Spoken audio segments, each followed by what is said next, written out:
hi All right, I think we're up. to everyone for me. We are? I think so. Are you able to see on Twitch?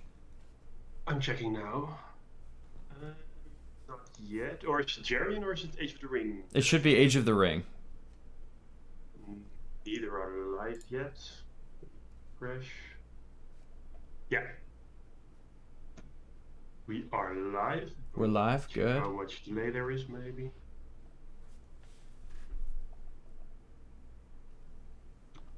It should just be the screen overlay, correct? That's visible, and the stream can hear us.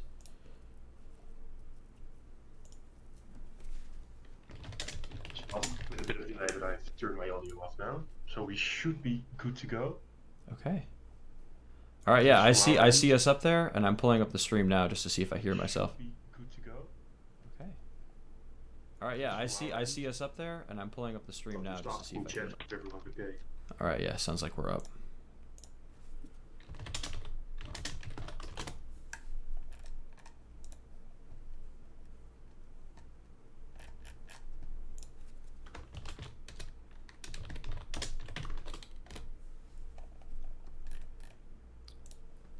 Maybe someone can tag. Sappy is a bit quiet, and we can hear you twice. Yeah, just for a second, I had the stream open, but that should be gone. Oh yeah, I had as well. Am I still a bit quiet? I'm not sure. Let me see. Maybe I can turn you up in Discord, and that would come through a bit better.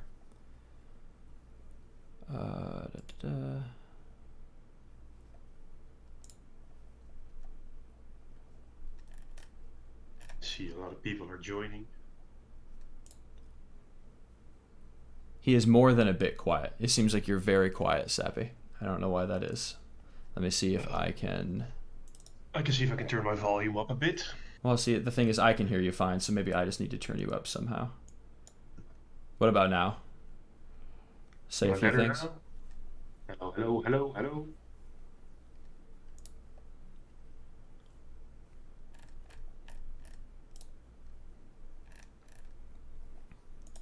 All right, well, while we're trying to hear you, if that doesn't work, then that's all right. Okay.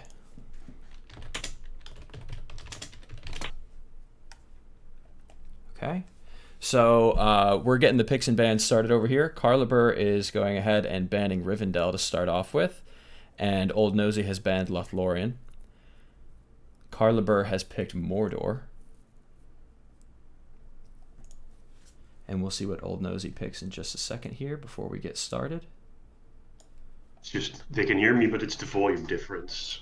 That seems to be the problem. Or not a problem. Yeah, I don't know how else to turn you up since I hear you just fine. I'm turning myself up a bit now.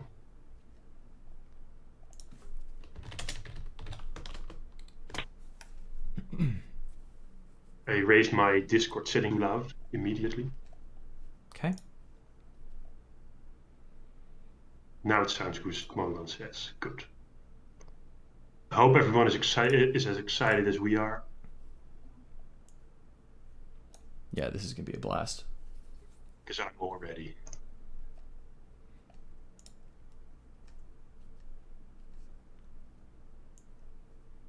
We're getting Mordor out the gate, dude. That's going to be so cool. All the new art and stuff. Oh, sorry, I didn't realize, because... What's that, buddy? Carliber picked Mordor, and Nosy is still picking. Yeah. Yeah, that Nosy still has to pick. Yeah, Nosy's still picking. Adjusting my volume just now.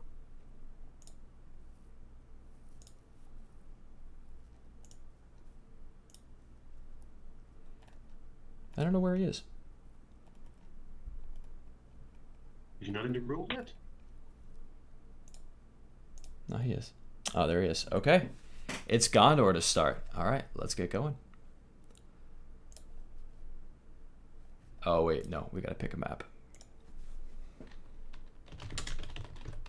Oh, the first map is Ifa, right? Yeah, it's already been pre-picked. Cool. All right, let's jump in.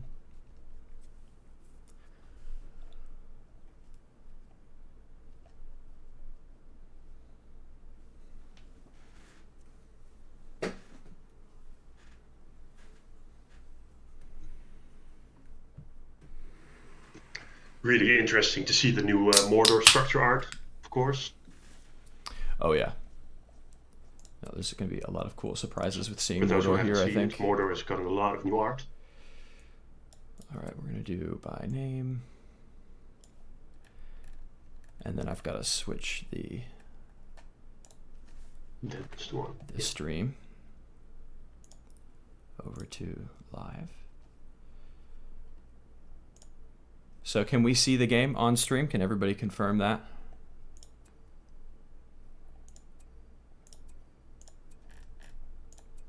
It's... Or does it just look like the score?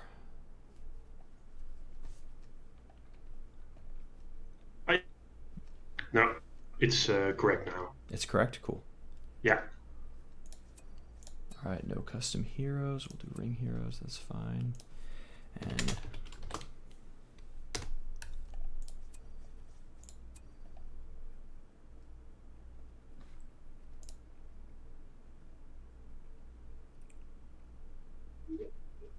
I love a good versus evil, man. That's my favorite part in this game.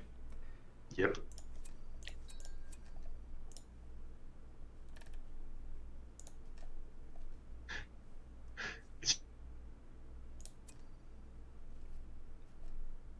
See the panic in their voices. Yeah.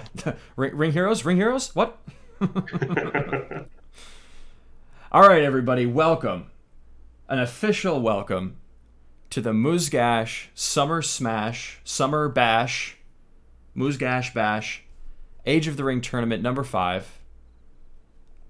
In the, not so much the bottom, but on the right side of this lovely map, which I will preview in a moment, we have Old Nosy playing Gondor. And on the left side, look at this freaking fortress, man. Oh, it's so good. Oh no, are we freezing a little bit? I hope not. But we've got Mordor over here on the left side, played by Carliber. And we've got the new slave farm art. Looking good. So 2 slave farms into the Mordor barracks here, the Orcish stronghold. Pretty standard start, and a 3rd resource structure in the back. And a parallel start from Nosy on the right side here. We'll see what Mordor goes to pick first in terms of units. I hope that the lag freezes don't stick around, but they'll let me know if it's a problem. But we've got Orc Warriors coming out first. Going to begin that spam with the Clansmen of Lamedon. If we look around the map here, this lovely map, most of the creeps are the goblin camps. In fact, all of them are. So no pikes to start the creeping. We're going to go for Clansmen of Lamedon, and we'll see where he's going to run these guys. It looks like the Orc Warriors are going to come across to scout to start off with here. Just checking with these guys. How's the connection?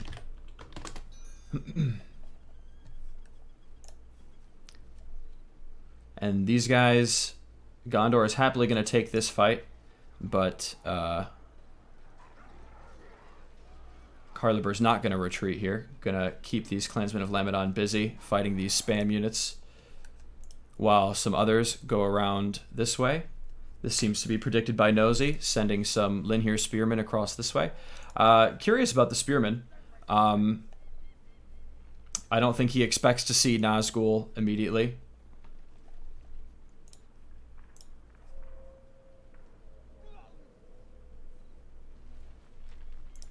He's going to be able to evade the orcs for now,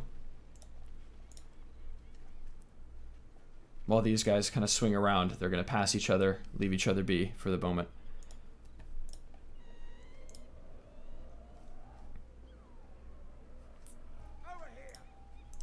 Alright, these Clansmen of Lamedon are not going to get in here for free. These orcs are going to jump right on top of them.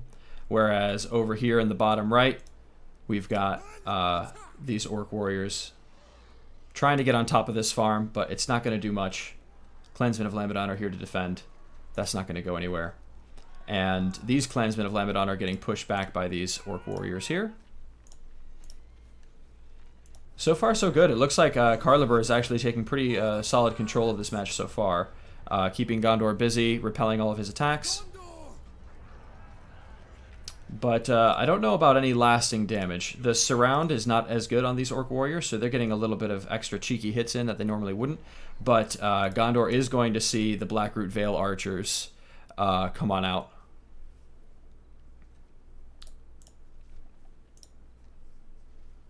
Lots of orcs running across the field right now. Excellent map control here by Carliber. Let's take a look here. So we've got 236 for Gondor, and almost equivalent for Mordor. The difference being one more farm up for Nosy. And the stables actually completes here. So with a little bit less troops on the field, he's investing in his tech, and he's going to start to get some cavalry, which I think is going to help him deal with these small roguish bands of orcs. And able to finally clean up the orcs on top of this farm.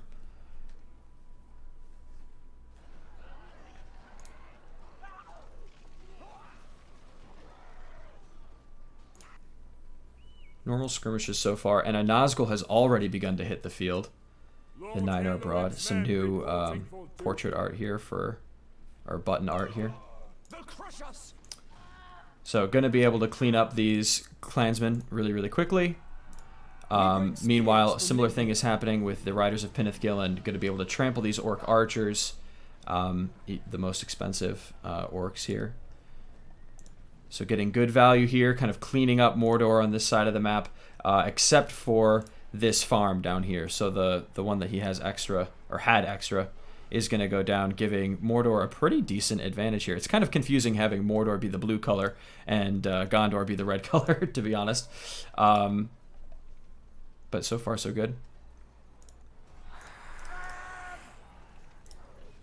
Just going to quickly chime in here. My connection on your stream is super bad, Jarian. Okay. It's only 1 frame per second, but you can just... We'll sort it out after this game. Yeah, after this game, I'll cancel it. And But I think it's the streaming quality on this.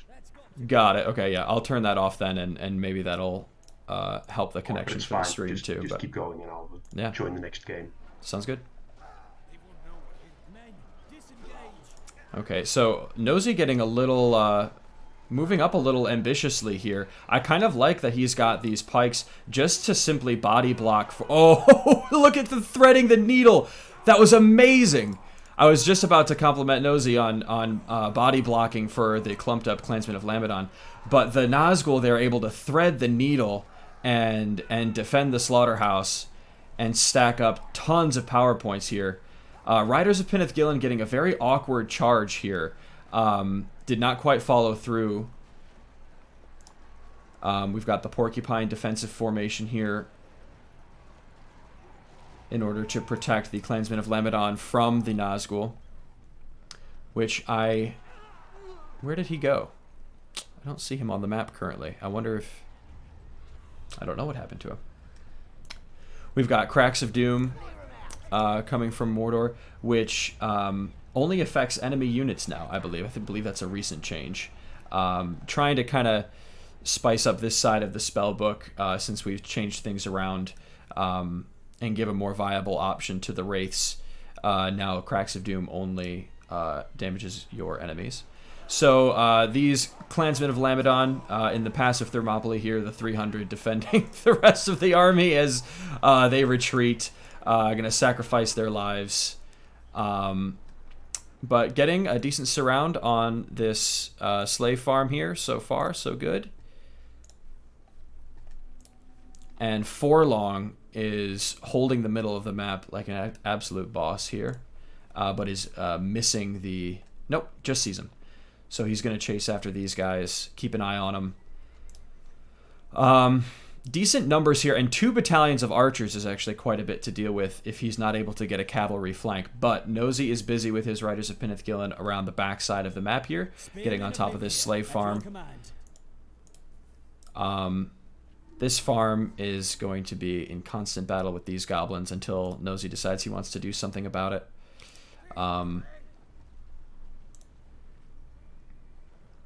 And this squad here is getting lots and lots of damage done, actually, with very little answer from Carliber. He is actually deciding to pull his army back in order to deal with these guys, realizing how much he's losing, especially losing those first farms. I guess you can trample the banner carrier. He's still going to lose this farm. It's pretty rough to be losing 2 of your starting resource structures because you want to be leveling these up sooner rather than later. Obviously, everybody read the most recent balance updates. I think it's been a 7.x version for a while, though, that the resource structures are the only buildings providing CP. So when you're losing those starter buildings that aren't gaining experience throughout the course of the game, like he's already got this level 2 one and this level 2 one, you're definitely getting set back there pretty heavily. These buffed up fiefdom units from Forlong are just earning extra experience, are immune to terror, which is a perfect counter for the Nazgul, who is level 4, but has the level 3 ability Screech. Honestly, these orcs, there should be enough here, especially with the archer battalions. The experience buff is obviously not an armor buff, so I think that attack is going to get repelled. And the Nazgul doing a good job of chasing down these Riders of Penithgillen and getting some pretty solid levels because of it. So looking pretty good so far in that regard. Almost no damage done to the slave farm. A little bit of a PowerPoint sacrifice from Nosy here, but it is keeping Carliber busy on this side of the map. As far as I can tell, no goblin camps have been creeped. So all of those remaining as kind of a little bit of a map hindrance. And Sappy, what I might do is, if there's a lull in the action, I might just alt-tab really quick and cancel the Discord stream, just to see if that stops the stuttering. But right now we're getting a little bit of a terror debuff, and the Nazgul jumping on all these guys, but the Linhir Spearmen coming to kind of scare them away. And Mordor deciding to creep here with its troll. Alright, yeah, I'm going to take this chance to get out of here for just a moment.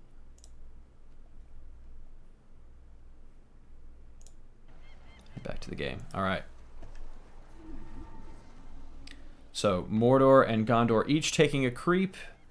Let's take a look here. It looks like max CP values are a little bit in favor of Mordor, but in terms of army value, Gondor is taking the lead. We will see that not only is Skilled Healers taken, but the Garden of Athelion, so the terrain buff for damage and armor, lots of damage and quite a bit of armor, is going to be good. Nosy opting in for the Fear Resist abilities against Mordor, which is smart. We haven't seen drummer trolls yet. I don't believe we're at a level 2 troll cage, so we don't have to worry about the drummer troll fear just yet. And a large attack from Gondor here, actually able to get this slave farm out. And Cracks of Doom doing quite a bit of damage along with the Nazgul, but Skilled Healers going to try and keep these guys up. And there it is, so the Screech goes down, but with Forlong's leadership, nothing. Wow, what a great play by Nosy here. So countering the Nazgul's Screech and throwing down the Garden of Athelion here right in the middle of the base with the cavalry charge with no pikes in sight. So a huge victory here from Gondor on Carliber's side of the map. What an amazing play. The Nazgul did go down to the Linhir Spearmen in the middle here. So excellent play. We've got a roaming troll trying to get some damage, but Nosy is being ever vigilant of that. We're going to get definitely this slave farm out of here. And we'll see what I like to see the Lasarnak Axemen from Gondor as going when you opt in for Forlong like this. Going to be able to get right on top of this level 3 Slaves of Nirn slaughterhouse or slave farm. And the troll taking a little bit of damage walking on top of a few spearmen here, but going to be able to get on top of these guys and get some good melee damage done. But I don't know if it's going to be enough to save the level 3 powered up slaughterhouse here. Ah, that's a huge loss for Carliber. Big loss. Obviously, he wanted to use it on his level 3 to increase the amount of resources, but it was his most damaged and exposed one in this sense. So big losses from Mordor here, unfortunately.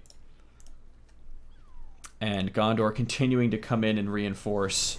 And I mean, Mordor only has 375, very low income. Easterling's getting on top of Forlong, though. The specialist damage is going to be able to hit this guy pretty hard. He's going to drop his ability and his vitality and retreat here and get on top of the Orcish stronghold. If this goes down, he'll only have one unit production building left. He just doesn't have the money to be buying any of the Easterlings. The Variegs of Khand, even though they have the gorgeous new artwork, are still 550 resources, and with 3 farms essentially, he's not going to be affording those anytime soon. He is doing the right thing though. Morgul sorcery, some hero spam without the production building, so he's getting those Nazgul back out to try and buy himself some time. But at this point, with the lead that Nosy has at 525, it's not looking so good. This axe is getting heavy. So the Nazgul coming in here, kind of threading the needle once again. But the Screech, the Forlong was just an amazing choice here. Not letting Mordor use its big... the mid-game fear attacks from Mordor are devastating. So I like the counter pick in Gondor in Forlong. Note that Carliber did pick factions first, so I don't doubt that Nosy was expecting to go for a faction that could counter the fear like this. And we've got the Rohirrim warriors coming in from the Oath of Eorl. The fully upgraded Rohirrim. Spearmen of Linhir, at your command. The Knights of Minas Tirith. Is that the Anorians? Yeah, okay. Yeah. That's going to be pretty much a clean sweep. I mean, I don't really see how Carliber is going to come back from this one here. It might take a second to get this fortress down. Although, Legions of Morgul, $700 coming from a well-defended fortress. He does have a unit production building in that, but it's going to be too much. Too laggy for Nazgul. Yeah, I don't know what the deal is with the lag. I hope that that wasn't too much of a game loser there. Let me save the replay here. We'll do G1 Carliber versus Nosy. Save.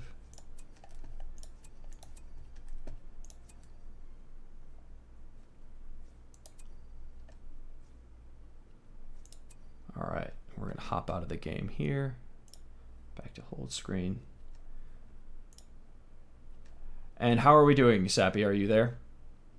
Yeah, I'm still here, but I'm just thinking about hopping out to see if that improves the lag. Okay. If I just disconnect from this call on Discord. Yeah. Yeah, let's try that.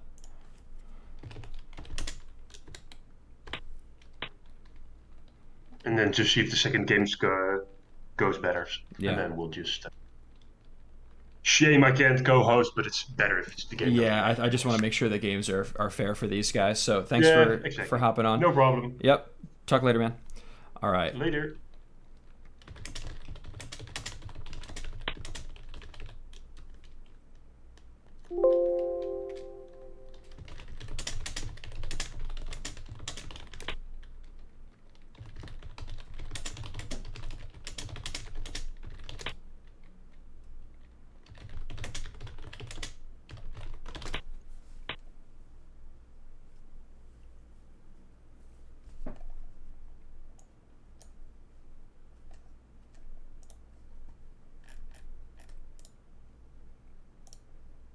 All right, we're just starting the picks and bans phase.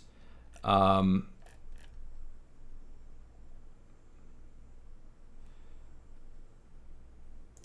I'm gonna be Kamogan. I see you. I'm gonna be lowering the settings for the next game. I had the shadows off, but maybe a bit too high graphics for the game. So we'll try and see if that fixes anything, and if not, then we'll have to try a different host. So I'll end the second game if the lag is too bad, just to be as fair as possible.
All right, Nosy's coming in with the Dol Guldur ban, so neither player can play Dol Guldur.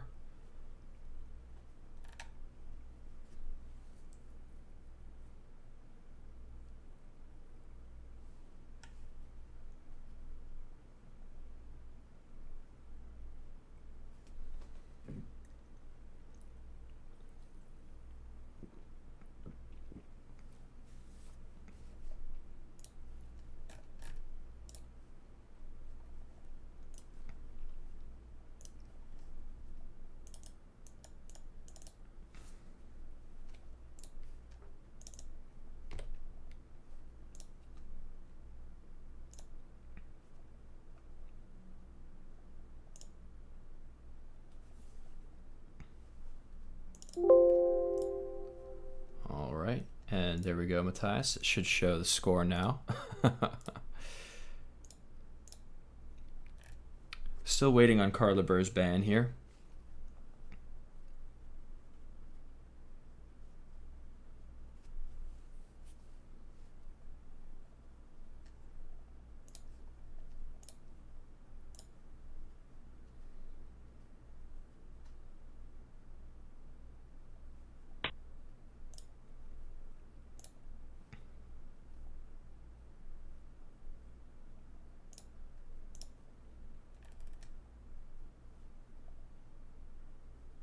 Okay, Carliber is sticking to his Rivendell ban. Does not want to see that in the hands of Nosy so far.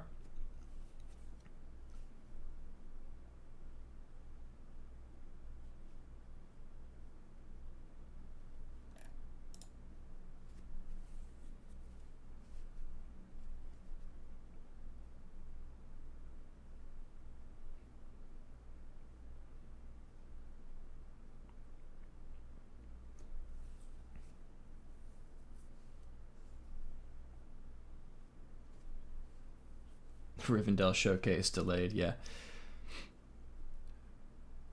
We'll see if he bans it all 5 games or however many we get. It's Nosy's pick, but he's taking a second here to think about what he wants to do with no Dol Guldur and no Rivendell in there. I'm not sure what he's gonna pick.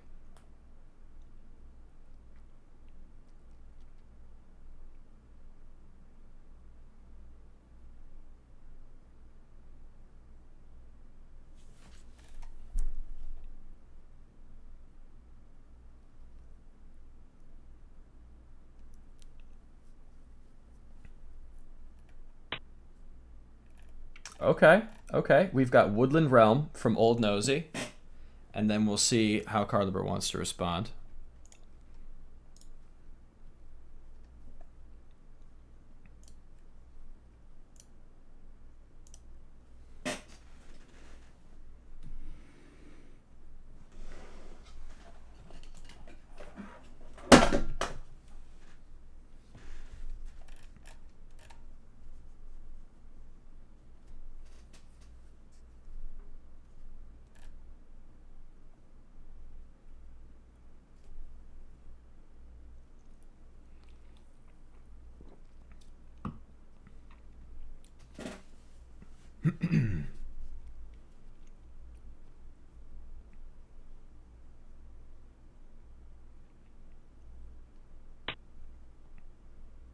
Here we go, guys. You guys asked for it.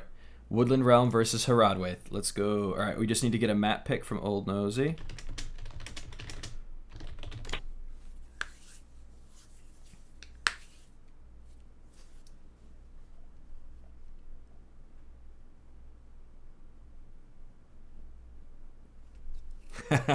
Yep. It's going to be awesome. Hopefully we can get a little bit less lag in this game. I'm definitely going to bump my settings way down. I'm no longer sharing my screen with anybody, so we should be able to get a much cleaner connection here as we go into this second game. The map pick has been expanded for, or the map pool has been expanded for this final. We're trying to, we don't necessarily mean to pick only like new 8.0 maps, but they are on the table for the players if they want to use them.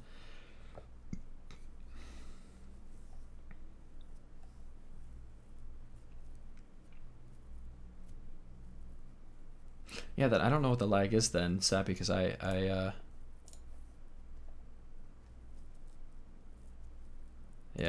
I fixed all that connection stuff yesterday. Updated all my firmware and stuff, but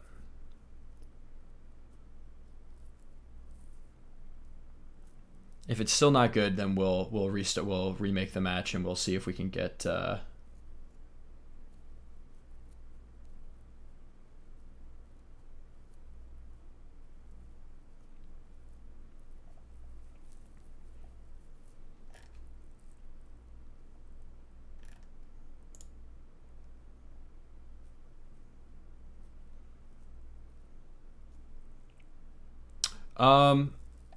Honestly, not really, Slade. I don't really know. I would have to figure out how to set up the source and Streamlabs to show the Game Ranger, but I figure I'm just narrating it. Should be straightforward what's going on.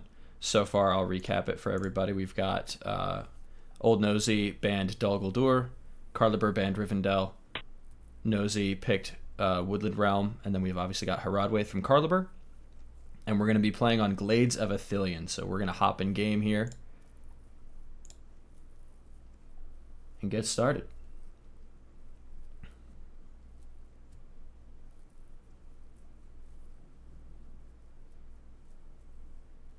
Backseat streaming.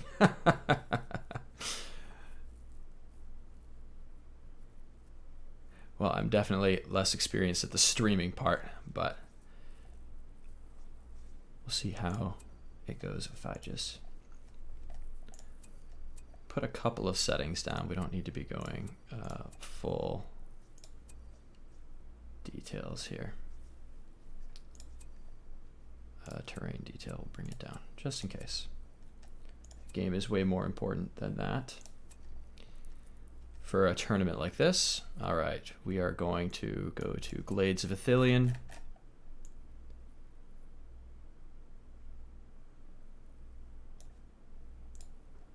Okay. Open Observer. Change the stream mode. Okay.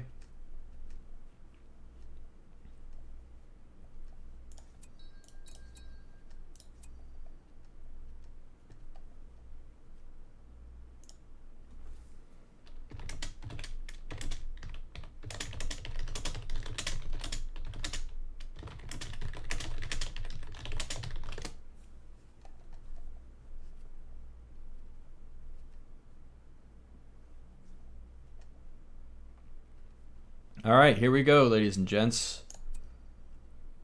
The first official debut of Haradwaith in a Age of the Ring tournament.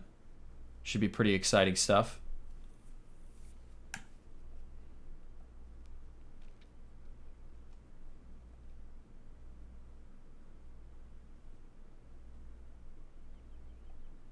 All right. In the top right, if you're just joining us now, we have the leader so far in our tournament, Old Nosy, playing Woodland Realm. Seems better now? That's awesome. That's really good news. Okay, good to know. And in the bottom left, we've got Carliber playing Haradwaith. So Carliber, being one of our newest beta testers too, has had the least amount of some of the least amount of time to be able to play Harad with. So we'll see what strategies he comes in with. We're seeing the double bazaar right into the outpost, standard barracks, and I expect to see another bazaar from him. And we are seeing the classic double farm into the Sylvan Clearing for Woodland Realm in the top right.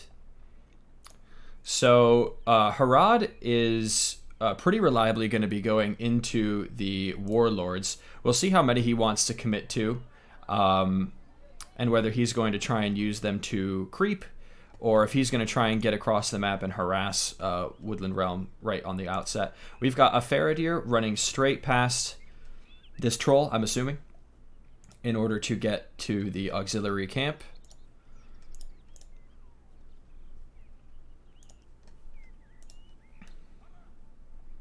This guy's going to run across. And no, he's going to skip the auxiliary camp. Well, we'll see. We'll see what he wants to do here. He might be able to farm these wargs from afar, but I have a feeling he wants to do something a little bit more than that. The Haradwaith Southern Sentry is being placed here to get a little bit of map vision, and indeed we will see the first warlord turned into the tribal spearman in order to creep these guys. Nosey's going to be able to get a little bit of cash if he's able to snipe any of these tribal spearmen here, putting Carliber in an awkward position. But the Sigelmaithir are going to take down this undefended sentry tower right away, deny that vision. If we look really quick, we can see the vision radius of the southern sentry is pretty large, so he's getting a pretty good view of this entrance into his base. But the Faradir able to kind of mop up the southern spearmen with the help of those wargs, and the Sigelmaithir are going to try and get on top of this bazaar, but they are instantly going to be defended by these Mahud. But the horn of the gate being thrown by Nosy is going to make this a pretty even trade. If the... Yeah, and with the support fire from the Faradir,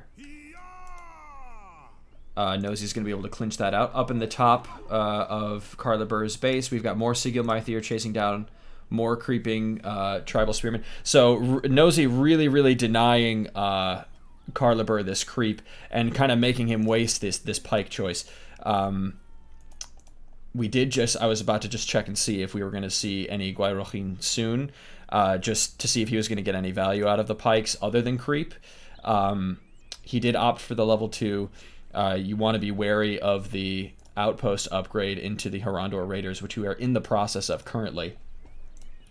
So Mahud, normally very good at chasing down early tier enemies, but up against Woodland Realm, we've got some of the other fastest starting units here. So the Sigelmaithir and the Tower Dream able to outrun the Mahud warriors. But this is going to be a good clump and good damage on top of this hunting shrine. I wonder if he'll even delete it at this point. He might want to keep them busy for just a second. But yeah, he's going to give the full power points and experience over to these Mahud warriors here. So good win there from Carliber. And the Guairochin are hitting the map now to go and trample these guys. A good way to kind of catch these guys. This Faradir is getting pretty good value. He's not super high level, but getting a few bucks every time he snipes one of these guys out, and he's kind of hard to locate. He's very quick himself. So Nosy doing a good job there, and just using him as a way to keep vision of the map and constant income from firing off on these wargs as they appear. The Faradir, I don't know, he might be able to keep enough of these dead before he's able to creep. And between the Guairochin and the other Sylvan folks here, gonna be able to chase down the Mahud warriors through the middle. Harandor Raiders in answer, a good choice so far. I don't see any Sylvan Pikes just yet. They are now hitting the field. But for the moment, Carliber should realize that as long as he doesn't get his cav trapped like this... Uh-oh. Oh, no. Okay, so he's able to keep 4 of them alive, but honestly not the best... not the best trample he was looking for. He had a window of opportunity here before the Sylvan Pikes hit the field to really take care of these guys. but it looks like he is able to kill the Faradir. And he is going to be able to mop this up. The Gwairahin coming to the battle, going to be able to trample these Mahud warriors. Good catch here by Nosy. The Mahud warriors are not cheap. They're about 400, 350. So getting some good value out of his horses here. Tribal Spearmen. Nosy able to stop them just before the trample. Really good control there by Nosy as he creeps with the Sylvan Pikes up on the top here, which he is allowed to do because he was able to take care of the Harandor raiders even without the pikes down below. So well played in that sense. I am Tauriel. Tauriel hitting the field now. So we are doubling down on the Sylvan strategy here. No Beornings. I like the Sylvan choice here against Harad, and especially the Mahud. We saw some Mahud pretty early, and so getting the fast moving units and the Tauriel buff is just is very good. Carliber able to take down this hunting shrine and escape with his life here. Tauriel going to take a few parting shots. The level 2 Sylvan spears, the Thelamaethir, are going to run across the top. They do have their evasion boost available to them should they need to escape for any reason. Where is this leadership coming from? I don't think we have submit yet. Maybe he used the horn. Did he buy...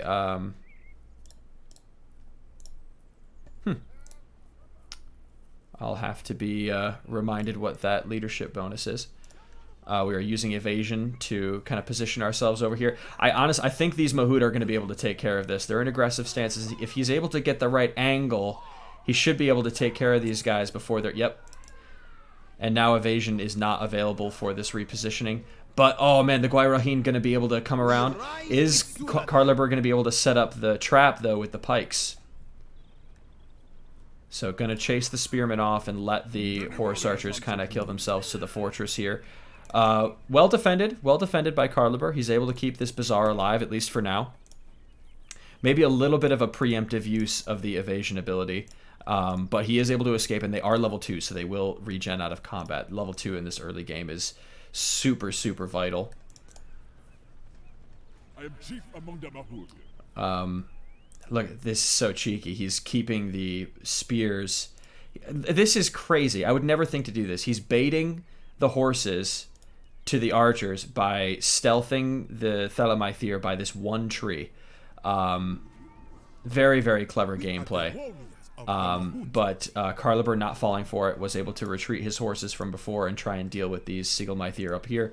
But this battle, all of these Sylvans being buffed by Tauriel, this is going to be a great engagement here from Nosy. But we do have the Harandor Raider Trample, able to one-shot the Tower Dream over here, along with Siarul providing his boost to all of the tribal units only so far. In one level, he'll be able to expand that buff over to the Mahud. I think what we'll see soon is we've got some Mahud also trying to take down this hunting shrine, but maybe perhaps a little bit too close to the fortress, taking too many free casualties. We're going to see the Waystone being purchased from Nosy. Very curious strategy here. He's not willing to lose these resource structures. Going to teleport Tauriel back to base in order to clean up these guys. Very, very mobile choice. Tauriel already level 5. And we're going to kind of reach a little bit of a breach. So what I was saying before, I think we're going to see a power spike with the Mahud relatively soon. When Siarul hits level 3, he's going to expand his leadership bonus to include all Mahud units. And we've got the Mahud Chieftain, who every time he attacks... has that been changed? It has been changed. So Mahud, whenever he attacks, troops gain armor for 6 seconds, and at rank 3, the Mahud Chief is also going to give 33% damage to the Mahud troops. So between these guys doing their splash attack damage and Siarul, these Mahuds are going to be hitting a lot harder and surviving a lot more. So I'll be curious to see how that interacts with the buffed up Sylvans here. We're going to be making a quick blitz on top of this level 1 Bazaar. He should be able to get decent damage done, but he sees the Mahood chiefs leading the charge and knows that that splash damage is deadly against the clumped up troops. So a very smart retreat there, and not an overcommit from Carliber, just scaring away Woodland Realm enough to get him out of here. It looks like for a second he was considering trying to take down the Southern Sentry, which this, of course, was giving Harad the ability to know that he had to worry about these guys coming in. But after the retreat, he's going to follow it up with just 1 battalion, not to be ignored by Carliber. But I think, well, it depends on if Nosy decides to micro this. The main army of Nosy is going to be forced to retreat through the north or fight headlong, which I don't think he was intending. He wanted to kind of get around Carliber's defenses. The Bazaar is going to survive here, and the Mahood's going to take a favorable fight. No Faraday here to support. However, just kind of taunting these Mahood to fight. Up here, we have a fight breaking out. The Golden King purchased for Harad already. So the Golden King at level 1 is going to be able to sacrifice his bodyguards and turn them into wights that provide debuffs. Woodland Realm, with the threat of Grimbjorn, going to be able to take care of these guys, but he's kind of being forced to retreat through his base. I think the presence of the Golden King, CR Rule, and these chiefs is going to be a bit too much for Woodland Realm to handle currently. And over here we've got Tauriel being chased down. While so much was happening during that match, I missed this play. I wish I knew how she was getting chased down. But the summon here, the 4th Men of Darkness summon, really, really good at hero killing and hero catching. Down here we've got a skirmish in the bottom being led by Grimbjorn. I don't want to miss everything that's going on, but Carliber is all over the map, as you can see. Mahood all over the place, getting on top of all these buildings here, whereas a very small remnant force of Woodland Realm, headed up by Grimbjorn, is going to be able to take down a level 3 Bazaar. This is no small loss. Oh my gosh, and the hot evac. The Waystone able to take Grimbjorn out. What an incredible play. And he's back now to defend.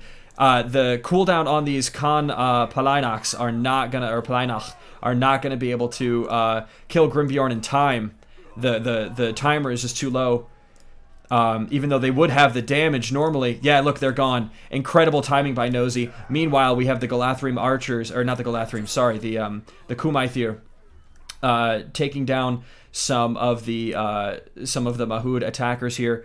Wow. What an amazing trade by both of these players. We've got Harandor Raiders still up here.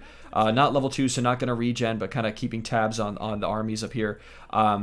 So great attacks from both players. Carliber kind of taking out the outskirt bazaars, or the outskirt farms, and Woodland Realm able to use Grimbjorn to smash down a starter level 3 resource production building here.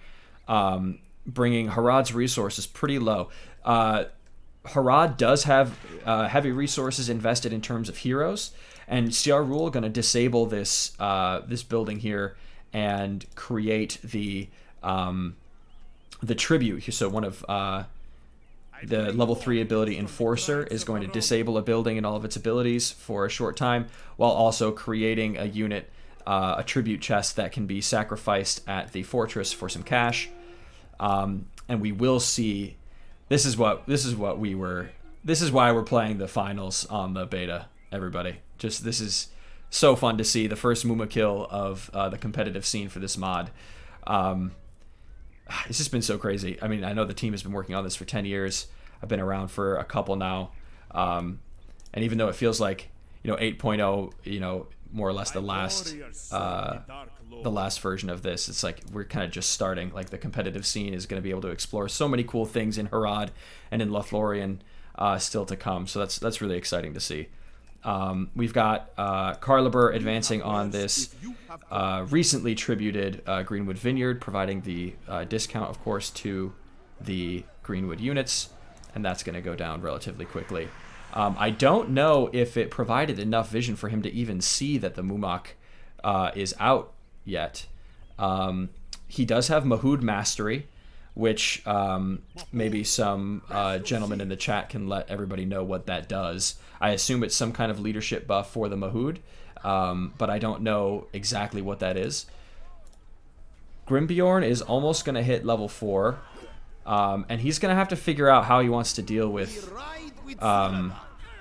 this Mumak. So getting a really easy trample off on top of these Tower Dream, the chieftains going after the well, and deciding that was a decent win. He does not want to go up against the Palace Guard, nor does he want to take sustained fire from archers as good as these Elven ones. We're hitting level 2 with this guy, but he is definitely sacrificing himself, giving a pretty decent amount of XP over to Grimbjorn. Over down here, we're going to see some Harandor Raider action with the eye. It looks like a so one of the things that the Mumakil can do as well is to put the Mahood chieftain into the Mumak. I wonder if that's from this, or if the tribal bowmen have been garrisoned into the Mumakil here, or into the Mumak here. I made the plural mistake. What a freaking language nerd I am. Chasing down these Harandor Raiders. They're not going to get any damage done unless you count the distraction of these units' damage. Just some basic tribal axemen going to get on top of this vineyard. The vineyard a bit tankier than normal resource buildings. And here we go, guys. It's the first time we're seeing it. So the auxiliary camp, I can't say that word correctly, and I'm not going to try and correct myself. The veterans of Osgiliath are the good faction unit for this location. So if you haven't been seeing the posts about that, the new inn system is going to be based on map. So obviously we're in Ithilien, we're near Gondor, we're very, very close to Osgiliath. The good faction is going to be able to recruit these mid-tier to elite swordsmen that have pretty cool effects. They have an active damage and resistance to knockback effect, as well as reducing fear resistance. So a large Harad army coming up here. We've got the Black Numenor. Wow, Legolas just tore through those Black Numenorians. Normally pretty tanky units, they got a little bit clumped up there, and Nosy making very, very good use of his heroes, and the Mumak is not going to be able to get the trample onto these archers the way he wanted to. He's walking right on top of these Palace Guard. Really, really, really effective trades here, and use of heroes from Nosy. We did not see, he is level 3, Lord of Whites, can cause enemy units to flee in terror and take damage over time. But I believe Grimbjorn, am I wrong in saying that Grimbjorn is the fear resist? I'm not entirely sure. I think I am. So we've got another 4th Men of Darkness summon here. Just to protect the Golden King. You definitely want to protect the Golden King. A really good counter to the Frumgar summon, actually, these pikes. But Frumgar and the Eotheod are going to jump on top of this bazaar here. While we try to get a cheeky harass here. They are not on attack move, however, so the Pike's going to be able to get a few free kills. Let's check and see how we're doing over here. So the Black Numenorian Vanguard, lots and lots of resources invested into the Umbarian Citadel to get it to level 3 in order to get these very, very elite cavalry constantly or passively debuffing enemy armor. The archers are going to be able to melt. Wow. Oh, no! Wow! Okay, so, for anybody who doesn't know what happened, Nosy beat Carliber there by, like, by a hair. So, the elite archers were able to kind of take apart that vanguard pretty quickly, which was kind of interesting. But just as the Golden King was coming up to do his AoE damage and fear spell in order to get his units to be able to jump on top of them, the Waystone teleported all of his units back just in time. A perfect bait and switch there from Nosy. I mean, and that's a huge loss. These the Numenorian Vanguard cost $1,000. So excellent play by Nosy there, putting the Lord of Whites on cooldown for a short amount of time. We also see Casimir, and Siarul only at level 4, so it'll be only until he gets to rank 10 that he's going to be able to provide his leadership bonus over to the Black Numenorian Swordsman and Vanguard. Suladan also on the field, going to be doing a little bit of scouting. I think Suladan is a necessary choice for him here. Oh my gosh, we have the Fine Rochin, the elite cav for Nosy here. Woodland Realm is starting to get into its very, very, very scary late game here. I think if we had seen Suladan earlier, he's a pretty strong hero killer. He might have been able to jump on top of these squishier guys with his Severing Strike ability. But for now, these elite cav are going to face off. I don't know who wins this 1v1. I'm kind of interested to see. Looks like Nosy does not want to see. I think the armor debuff from the Black Numenorian Vanguard might tip that in his favor. And Nosy's deciding, you know, I'm in the lead. I don't need to be taking this risk. And wow, these guys are very tanky, able to survive these shots from Suladan here. He is level 1 though. So Harad trying to build back his army here. He does not have a tier 3 power. Instead, he opted for the second tier 2. Or no, he's actually quite behind. He's only got 2 tier 1s and a tier 2 with 8 left over, as opposed to Nosy's tier 1, 2, to 3 here. So Suladan getting some pretty good value. These Thelemythi are going to get on top of him. We'll see how quickly Carliber is able to respond. If Nosy can get around him, he might have, I was going to say if Nosy was able to kind of cut her off or try to surround him, he would definitely have fallen there or been forced to dismount and try his luck at hand. The Horn going down in the trees. This is an excellent spot to fight, but Lord of Whites is going to cause all of these units to be feared, and the Black Numenorian Vanguard getting the trample they were looking for. Excellent use of the Golden King's ability here, but he is getting chopped down by Grimbjorn and the Palace Guard. Yeah, so the Golden King does fall, and once again the Waystone, I believe the Waystone being used to save Tauriel and Grimbjorn. Very, very frustrating here for Harad. Is not able to, knows he's picking his battles very carefully to make sure that when he's fighting with his safety net in place. Very, very clever play here. The Fine Rochin going to be chasing down, or not chasing down, that's Thranduil. Thranduil and the elite cavalry here going to jump on top of this level 3 structure. The Southern Sentry being summoned here. The Spear Thrower is going to do negligible damage to these guys. But with the building actually focusing down Thranduil, it's actually getting some decent value. He's only half health. And there's no Waystone currently. Harad retreating here. Or not retreating, but going after this vineyard here. And let's see. So yeah, Thranduil, they're able to get the level 3 Bazaar and escape out. So really, really solid hit and run tactics from Nosy. Sylvan Rangers, ready for your orders.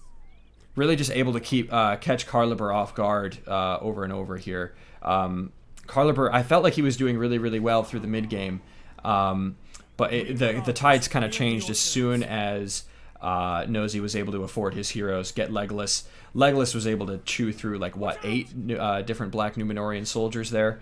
Elven King's Patience going to be used to track down these heroes and force them to fight, and they will lose. There's no way. Yeah, Carliber is going to call GG there. Wow, a really, really solid showcase of Woodland Realms toolkit there in terms of spells and heroes. So let me just make sure I save this replay. Carliber versus Nosy. All right. Excellent game 2. I'm going to hop out of here for just a second, make sure I update the scoreboard, and then I'm going to get new picks and bans from these guys. Hope you guys are enjoying so far. Sorry I cannot keep up with the chat while I'm streaming here. This is new streaming woes. But I hope everybody's having a good time. I'm having a blast. This is a good game, and I'm glad we fixed the lag issue too. So we'll get the new score updated and switch over to the hold screen. There we go. Excellent.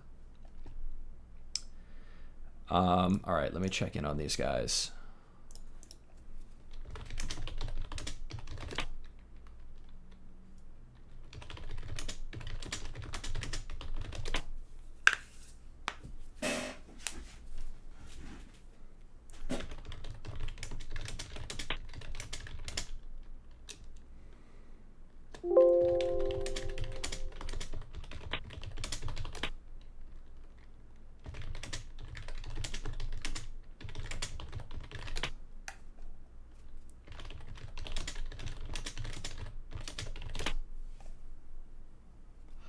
All right, we're getting bans from these guys.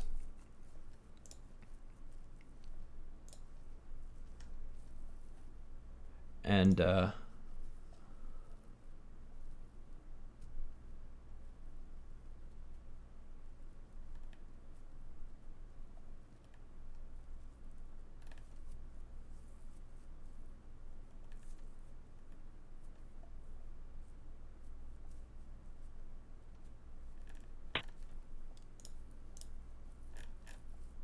all right, Carliber is sticking with his Rivendell ban. So if you guys were hoping for an 8.0 Rivendell, I don't see that happening anytime soon. We'll wait to see what Nosy picks. And, you know, why not? While I'm here, I'm going to see if I can share the Game Ranger chat here.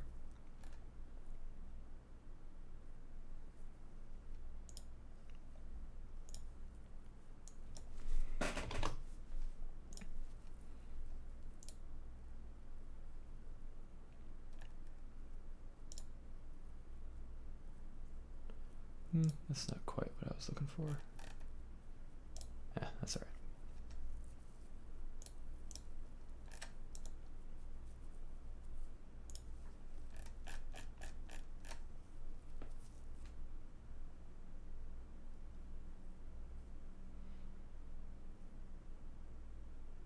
I thought that was, I mean, I think, oh, it did kind of show up, didn't it? I didn't mean for it to. Go back to the hold screen here.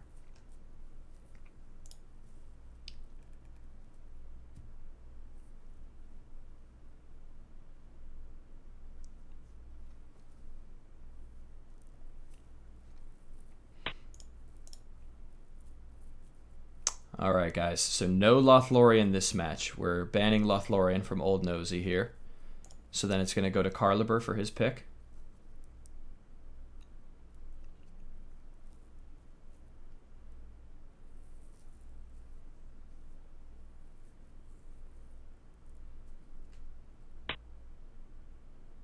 Oh, okay. Ha ha ha ha ha ha. All right, here we go. I'll leave it up as a surprise when we get the game going.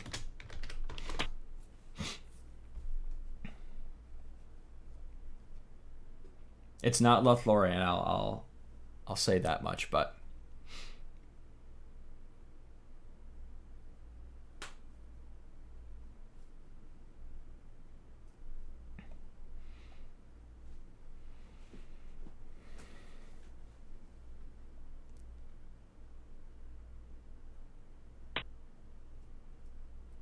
all right.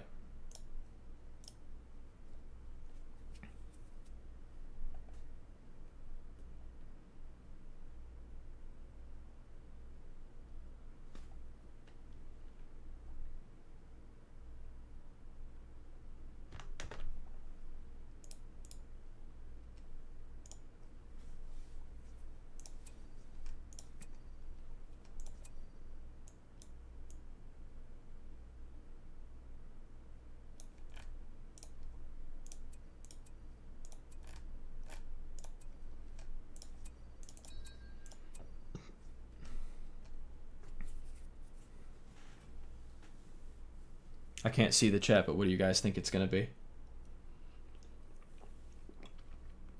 If I told you Erebor was going to play, who would you guess is going to play Erebor? There it is. All right. We've got some more Haradwaith coming for you guys. Going up against Erebor. We have yet to see what reign he's going to choose.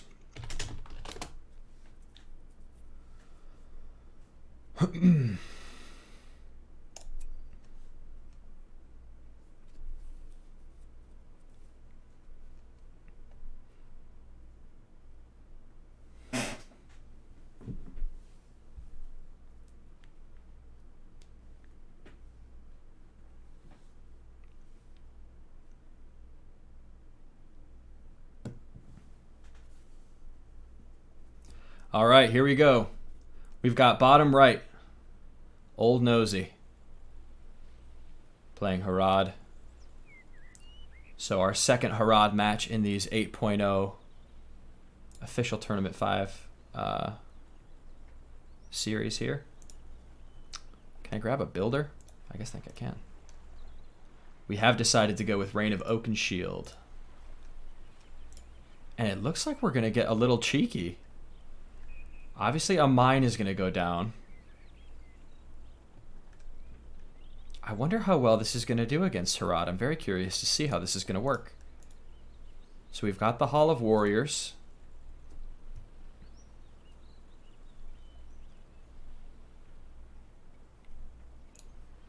All right, so we've got the mine in the back.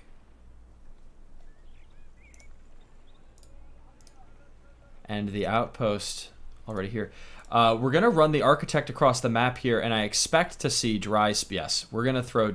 This might throw a big wrench into Carliber's plans here.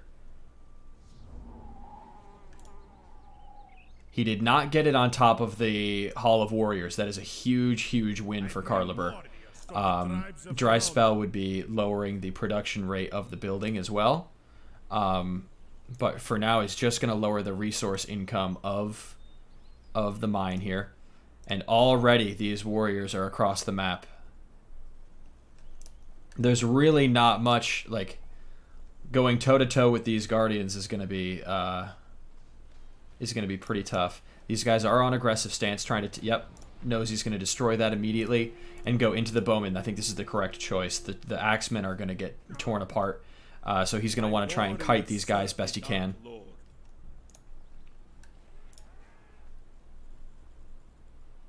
I love this. I mean, this is technically the match-winning game, right? And I believe we're best of 5. And correct me if I'm wrong.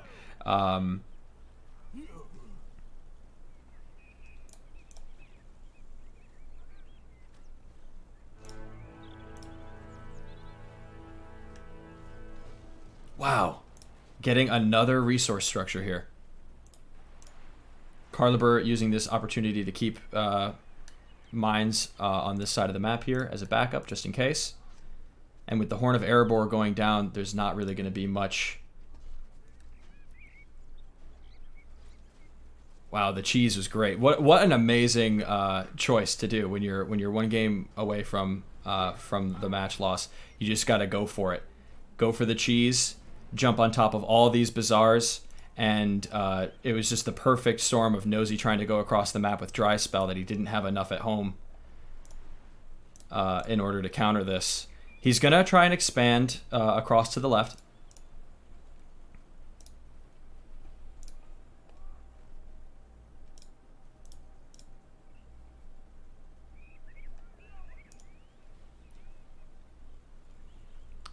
And we're kind of at a weird standstill now. So these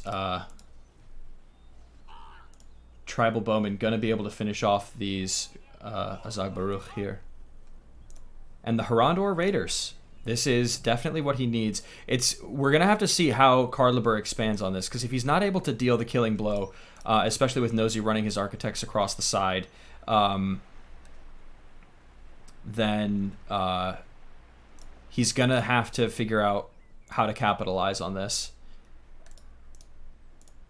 Lots of units inside the mine currently. And the Raider's going to go across the map for some counter damage. We'll see how this plays out for him. Especially since he doesn't have that much money. I mean, I'm assuming he doesn't have that much money. I'd almost want him to keep these just to make sure he can trample any of the Azag Baruch that are coming across the map here. But now the phalanxes are out, the Sigyn Udrig. This architect is just hiding. I wonder if he's I don't know what he's planning on building over here.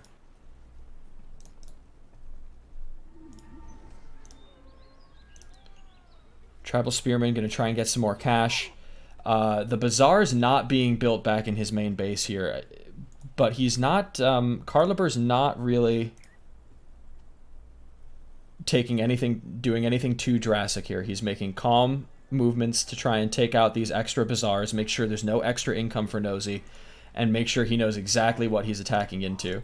The Dwarven archers here are going to spar against these tribal bowmen, which you do not see them yet, so they're going to retreat.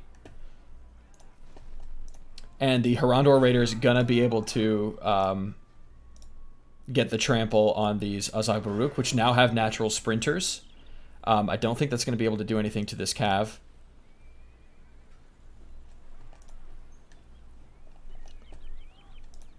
We've still got tribal bowmen over here, and we've got Roak kind of keeping an eye on things. Gonna try and deny Nosy this creep, take it for himself. And right now, Nosy's in a really tough spot. He's trying to keep this architect kind of hidden.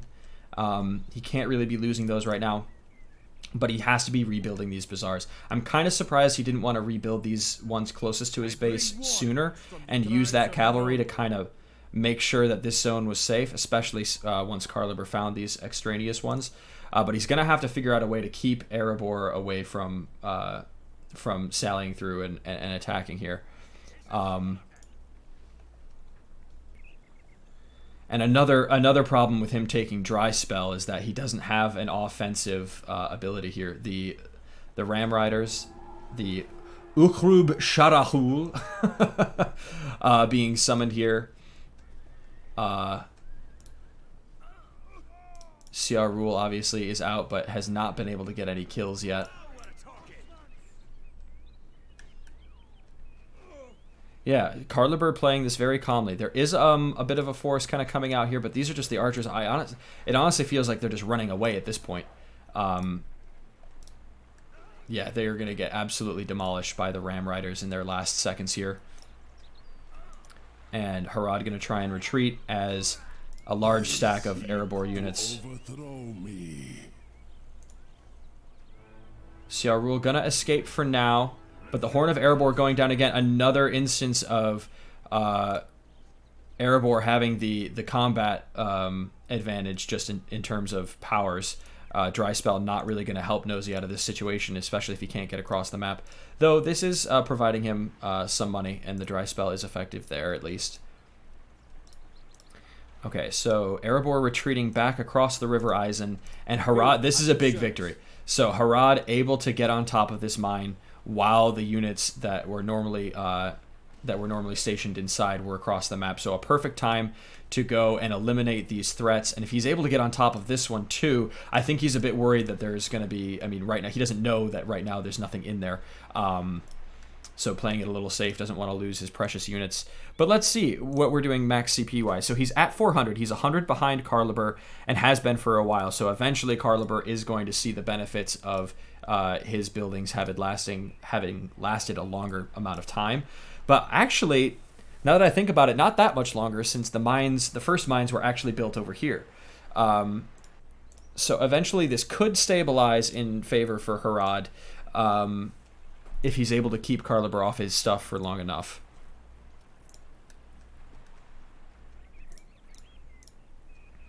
Is Komogon flaming me? Need to update my knowledge? I mean, that's definitely true. The Mahud Gathering is out for Harad. It does cost 600 to go up to level 2, which is where you can start getting the War Mumak. And we don't see any Mahud Warriors or the Headhunters, I believe. Yep, the Headhunters yet.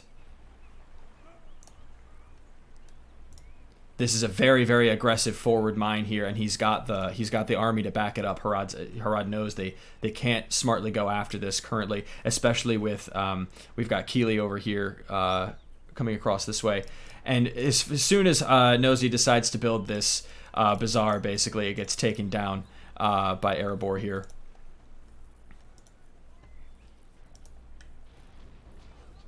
Gonna be able to take the troll creep though. Maybe pass off if he's able to get the tribal spearmen off and make sure CR Rule gets them. He wasn't able to make sure unless you can get it from the rubble. Yeah, there he goes. He's gonna give CR Rule level 3. That is a huge win there. Making sure that now his leadership expands to Mahud units. So if he's able to get the Mahud units, they will be buffed by CR Rule. I just don't know if he can afford them. 350 is a tall order, especially when you've got heroes the two brothers here. Okay. I know he needs the Sanctum. I think he wants to go for Hasharines here in order to deal with these heroes. I just don't know how he's going to be able to afford all this. Between a Mahud gathering, 1 outpost, and very, very low resources. Okay, we've got the Summon Oliphant ability here. Very low armored Mumok, but high damaging, so able to defend the base here for now. There are still quite a few Erebor units sieging down this base, but he's able to kind of regroup his units and get the, I believe... Oh yeah, they're just being buffed by Sierra Rule. I thought the horn was his, but it was definitely not. So excellent defense here by Nosy, actually. Able to make a lot of a bad situation. A lot of his resources pumped into the fortress upgrades to be able to summon this Oliphant and get the Sanctum of Zagur. So upgrading to level 2 is going to allow him access to the Hasharine Blades, which when microed well is going to be very, very helpful in kind of getting him back from behind. What do the kids say? I don't remember. And yeah, so far so good. Really, really good defense here. Mahud's going to go for the counterattack even. And we've got, I think, are these just eyes and ears? Just to know if something's coming across? Able to clean up Erebor's army here. And, I mean, I'm surprised that even though this battle is happening on this side of the field, Carliber has not invested in a Remax. It looks like he's spent all of his resources into teching up. So we're seeing the Urkhas Felak, the battering ram, as it's more commonly known, I would say, and the Eredluin Rangers, the Huruz Kakal Zirak. So these guys have a teleport. Ram Riders, oh, that's gonna, yeah, the Mahud. See, the Mahud investment is not going very well for Nosy so far. The Ram Riders just able to demolish the quick light, the light skirmishers that the Mahud are, and defend this building here. And this counterattack is maybe a bit ambitious. Siarul is disabling this mine, and he's going to be able to get the tribute cart. He's probably already sent it back. Yep. Disabling it, though, against Erebor is going to be pretty strong, meaning that these archers cannot evacuate. Pretty clever tactic here. And let's check the power points. Just a little bit ahead. I think earlier Carliber was more ahead, but I think Nosy is starting to even the odds a little bit in terms of power points. We will see the tier 2 come out for Carliber first, most likely. And actually, not a decent, or not a bad counterattack here. We see the Eredluin teleport here. They're quite fast, able to kind of chew apart these guys. Normally what you want to do with these guys is kind of teleport them right behind archers or other spam units, and I think using it to close the gap that he couldn't quite make was a bit of a waste. Harandor Raiders going to drop Dry Spell and go for the kill, while these Lake Town Watchmen are going to go after the Tribal Spearmen here that are trying to offensively creep. We've got a large Erebor force on top of this new Bazaar. Bazaars are pretty precious for Harad at this point, who has now taken a max CP lead. I wish in those earlier moments that Carliber had taken a little bit more time to just establish his economy. I think by investing too much, they had a gentleman's agreement there to split the gold between Harad and Erebor there. Because I think Carliber is not as ahead in eco as he could have been, considering the lead that he gained for himself. Hasharine Blades, this one is a fake, a shadow clone, basically, to use a little bit more anime speak than I would have liked to. These Azag Baruch gonna take on these. So yeah, see, even with these guys being buffed, the Guardians are able to take out a few of these guys with them. Strong boys. But hopping on top of this Bazaar, starting to even out the odds. Somebody said they needed help. Trying to figure out what heroes we're dealing with. We've got Keeley, and Feely's still here. Casimir is out. Okay, send in the goats. Going to be used to disrupt Herod's army here and try and get a good win. But the Summon Oliphant back up again. Right on top of these spears, along with Fan of Blades on top of the archers. An amazing defense once again by Nosy. Carliber keeps committing to these attacks, but Nosy has surprises in store for him wherever he turns. So the Oliphant is going to survive the initial attack here, along with Fan of Knives being able to jump on top of these Erebor archers, which would normally have been able to help take down this Oliphant before it deals too much damage. And even the summon here going to chase down either Feely or Keely. Did either of them survive? No, look at this. So so Feely is going to get the cripple on top of Casimir here and try to escape, but I think the Easterlings, yeah, Suladan's back, or Casimir's back. And he's going to be able to mow him down. Yeah, rip. It was a good try to escape. I was surprised to see Casimir, considering we're not quite at the Black Numenorian stage, but Nosy's trying to get there. Nosy, I feel though, I mean, I understand the Hasharines. I'm glad to see that he's kind of moved away from the Mahout. I don't think they were doing him any favors so far. But if he's able to get to these elite tier units and start to stat check Erebor, before Erebor has really had the... Not necessarily, I feel like he's had the opportunity, but hasn't really taken advantage of the time to tech up. The Black Numenorians, along being led by Casimir with his armor and damage buff, is going to be pretty strong. We've got Bard the Bowman here, casting Black Arrow of Dale, obviously slowing Suladan. Going to try and, if he's slowed long enough, they might be able to get the kill. This is a pretty potent hero-killing ability, obviously, but... not enough follow-up from the Axemen. Maybe if they were spears, they would have been able to grab Suladan before his speed came back. But all in all, was able to save the mine from Suladan here. And we're essentially tied. I mean, Herod is taking an army lead at this point. Nosy is climbing back. Excellent comeback here so far from Herod. And now we're going to see the battle wagons. So the Hasharines attempting to jump on Bard here. They've used their Poison Throw Dagger. I'm trying to find the real one so I can read their abilities. Here we go. He's in aggressive stance now, so it's changed back to Fan of Knives. But actually, I think the Marked for Death ability is from level 2, so that poison must have been from something else. Komogan, you can educate the people if I am wrong, which I probably am.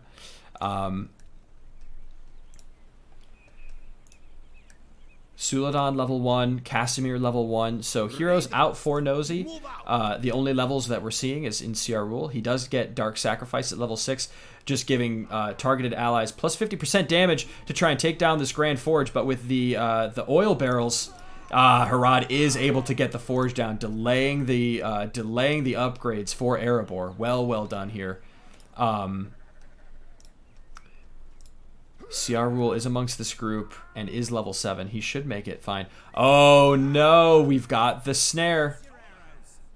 So we've got Hidden Blade here from Feely, able to trap level 7 CR Rule for a decent amount of time. And with this cavalry here, Suladan and Casimir are going to try and bail him out. And they might. We'll see. The Battle Wagon is doing a great job of body blocking, and Feely able to take out CR Rule. Down here, we've got a little bit of skirmish with Hasharines and Tribals versus buffed up Dwarven units. Battle Wagon is going to go down to the two heroes here. Casimir getting stuck, though. Casimir gets stuck by the Lake Town Watchman. Oh, no. And by Feely. So, huge win for Carliber there and the Dwarves. And another big win, just perfect positioning of the Lake Town Watchman for all this cavalry. Suladan is going to try and get after this Dwarven mine, but not knowing... he probably knows the cooldown of Hidden Blade pretty well. It's not up quite yet, but he doesn't want to risk it. He's just lost 2 heroes and his cavalry. So a great defense here from Carliber, able to repel Herod's attack and really set them back. If Nosy wants to reinvest in those heroes. Granted, CR Rule will be a little bit more expensive. But the level 1 Casimir, maybe he was level 2 by the time he died. I'm not entirely sure. Gonna be fine there. A little bit of an interesting tactic here from the Eredluin Rangers, trying to body block, but the Black Numenorian Vanguard just going to be able to plow through the recently teleported Rangers. If he had waited until here, he could kind of teleport right on top and get a little bit of splash damage on top of these spearmen. But he's going to lose another mine. He's going to lose another mine to Harad's harass here. Harad harass. A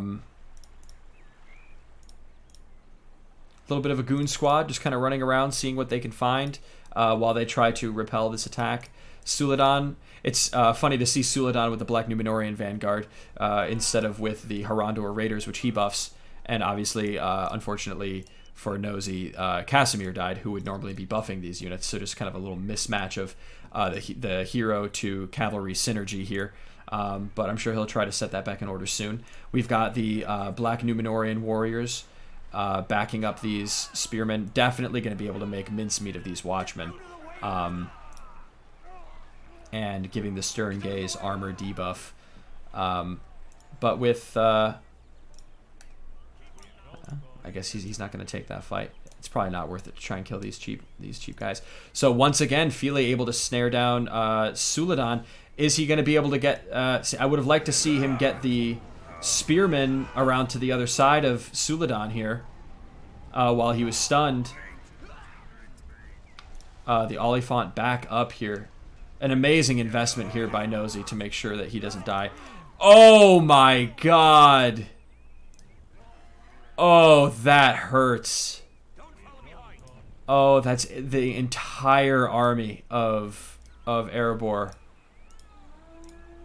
He's got to retreat now. He's got to bring the heroes back.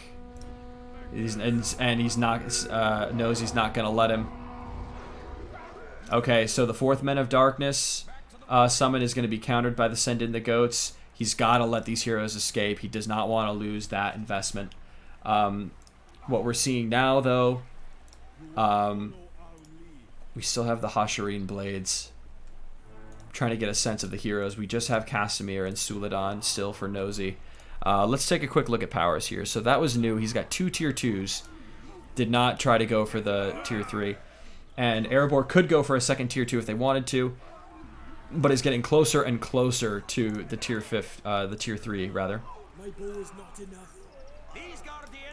I'm trying to keep an eye on all these heroes' health here. But it looks like Fili and Keely are staying alive, doing well, and keeping their damage bonus together. And, yep, so Suladan is able to grab Bard with Severing Strike, doing excellent damage to heroes there. A heal going down for Erebor. I don't know where that came from, to be honest. Phalanx Battalion, ready for war. Dwarven Dexterity, or maybe that's just what it was. Damage and increased attack and movement speed. So we've still got Suladan in the base, trying to cheese this mind, kind of trying to hide behind it. We've got the snare coming down from Fili, though, and if he's able to... Dry Spell's going to go off before he falls. If he can get... Yeah, there we go. If we can get the pikes all around him, there's no way he's getting out of there. Nice capture. Finally got the combo there. It's exactly what you want to see with Fili. And no natural sprinters to be able to get into position there, being only level 1. Black Numenorian Vanguard, going to jump on top of this mine here.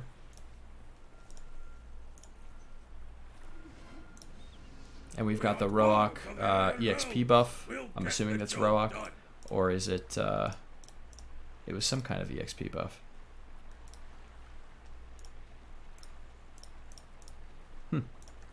Can't find it or the bird. Because it's not... Yeah, it's not any ability of Fili's. Here we go, here we go. Yeah, nothing like that. So a little bit of harass here from the Black Numenorian Vanguard. Gonna grab this builder. But gonna retreat, seeing the Erebor pikeman here. Carliber is on the offensive, launching many attacks all at once. Simultaneously going to take down... I'm assuming he's going to be able to take down all of these. 3 Bazaars. a huge strike from that kind of went unanswered by Nosy so far. I mean, he got the builder, but that was his only counterattack at the time. So this trade is heavily in favor of Carliber here. I'm trying to see if what I'm not seeing from Nosy, especially when you're coming from behind, I'm not seeing the caravan. No caravans for the sneaky resources for less land, and definitely not for the upgrades. He's been able to slow the resource production of the Dwarven Forge, which I kind of like because that's going to obviously lower the EXP gain of it as well. The Oliphant going to try and get on top of this Mangonel. Sorry, the Sulun Abanul.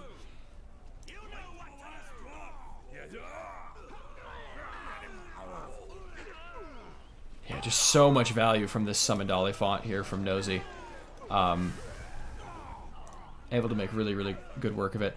The summon of the Ram Riders going to come in pretty good here. We actually are seeing the cultists casting Desolation, lowering movement speed here. Fist of the Underworld is available. Summons Morgoth's Wrath from the ground. Pretty cool to see. There it is. So that's Morgoth's Wrath. It's a big CC knockup. Costs most of the cultists, and then the cultists finally die, but were able to get their spell off before dying there. Pretty interesting. I mean, really cool to see.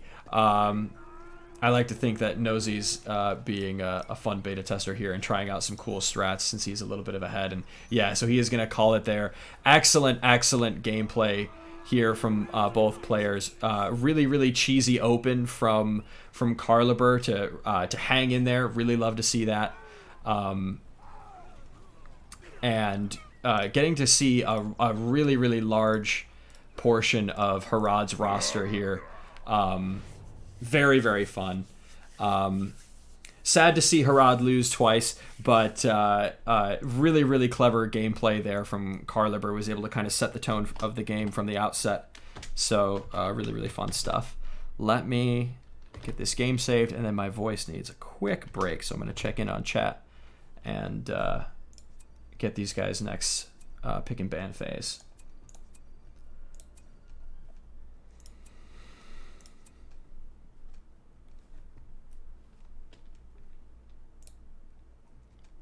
Oh, and I gotta change the score too. So we're making it a little bit of a closer game here.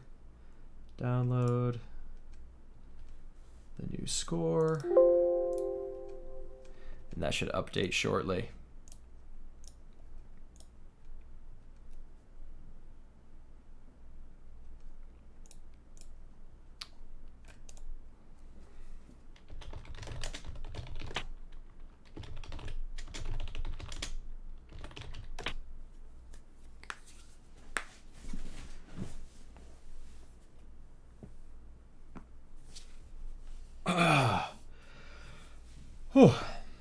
All right. Just need to stretch a little bit here. Let's see what you guys thought of the game. What'd you guys think?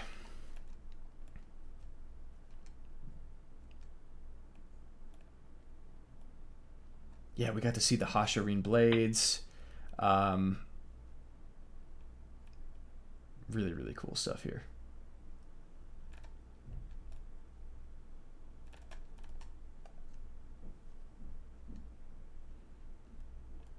Yeah, the summoned Oliphant from Nosy kept him in there for quite a while. Really cool to see that. That he knew kind of from the outset that he was going to need to invest in fortress upgrades if he wanted to survive.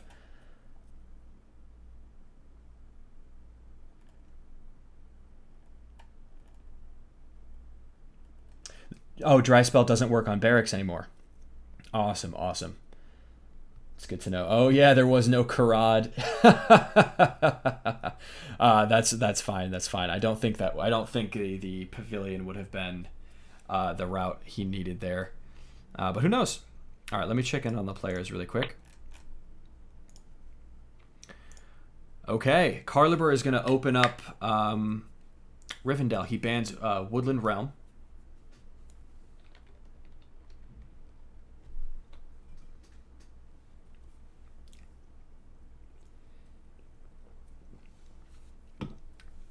The FX for the cultists look even better than I remember. The last time that I used them. The cultists look amazing, guys.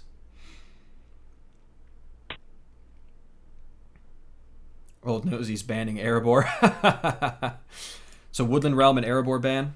Ah, yes! You guys are going to get it. You guys are getting it.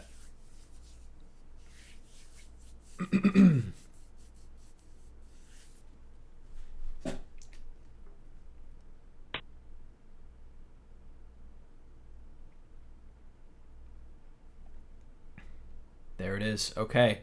We've got an Elven Civil War. Where shall the Elven Civil War take place? A kinslaying.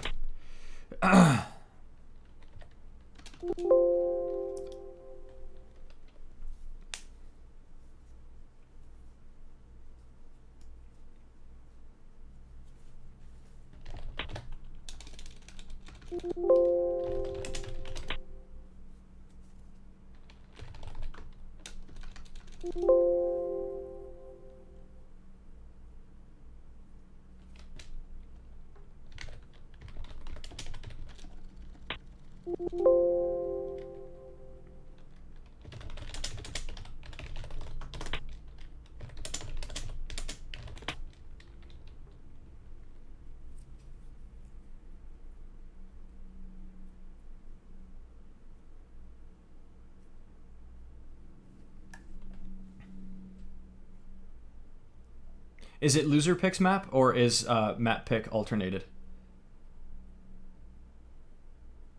Kamogon, if you're there.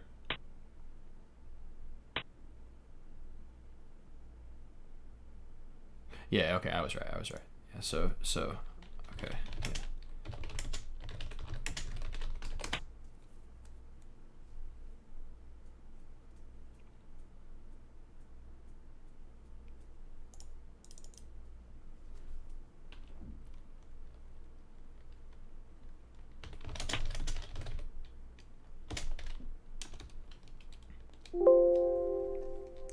All right, we're going to be playing on Eric.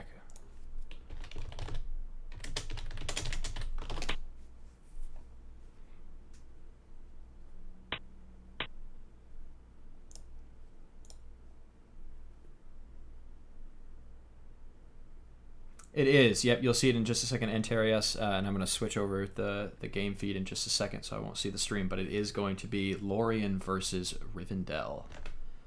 So let me get that going.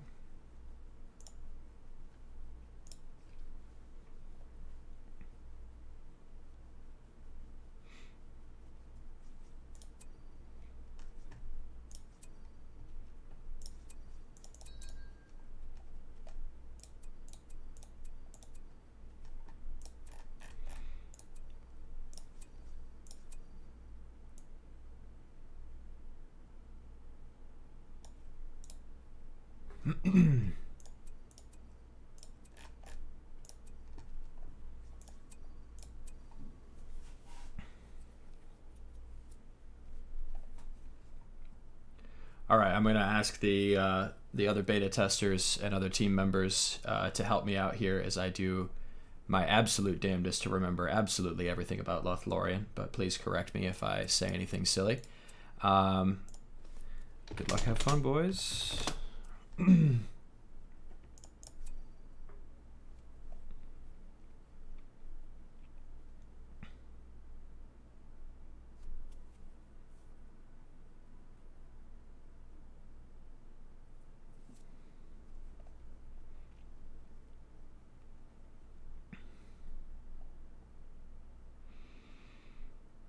All right, here we go. Oh, this is so exciting.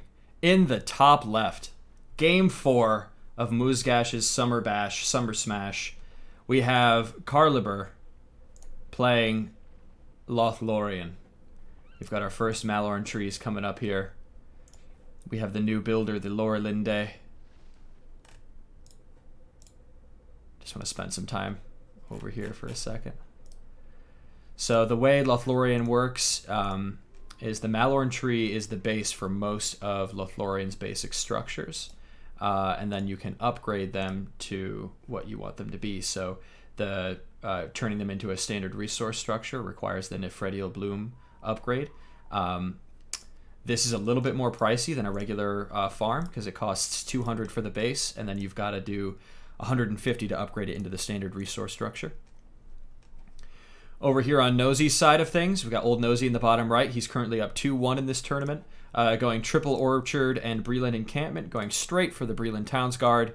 And over here, we are going to see 3 Nephredial. You can see by the base of the tree that these are the farm structures, the Nephredial Blooms, and the Goldenwood Garrison here, the Galadrim Garrison, my apologies. We are going to start with the Tawarwaith here, the swordsman and axeman unit for Lothlorien. And I can hear the Breland Towns Guard making their way across the map already. Another Malorn tree. So the Malorn trees, even by default, without upgrading them to the resource structure, provide a little bit of resources already. And the Tawarwaith are going to head straight across past the Stone of Erech, and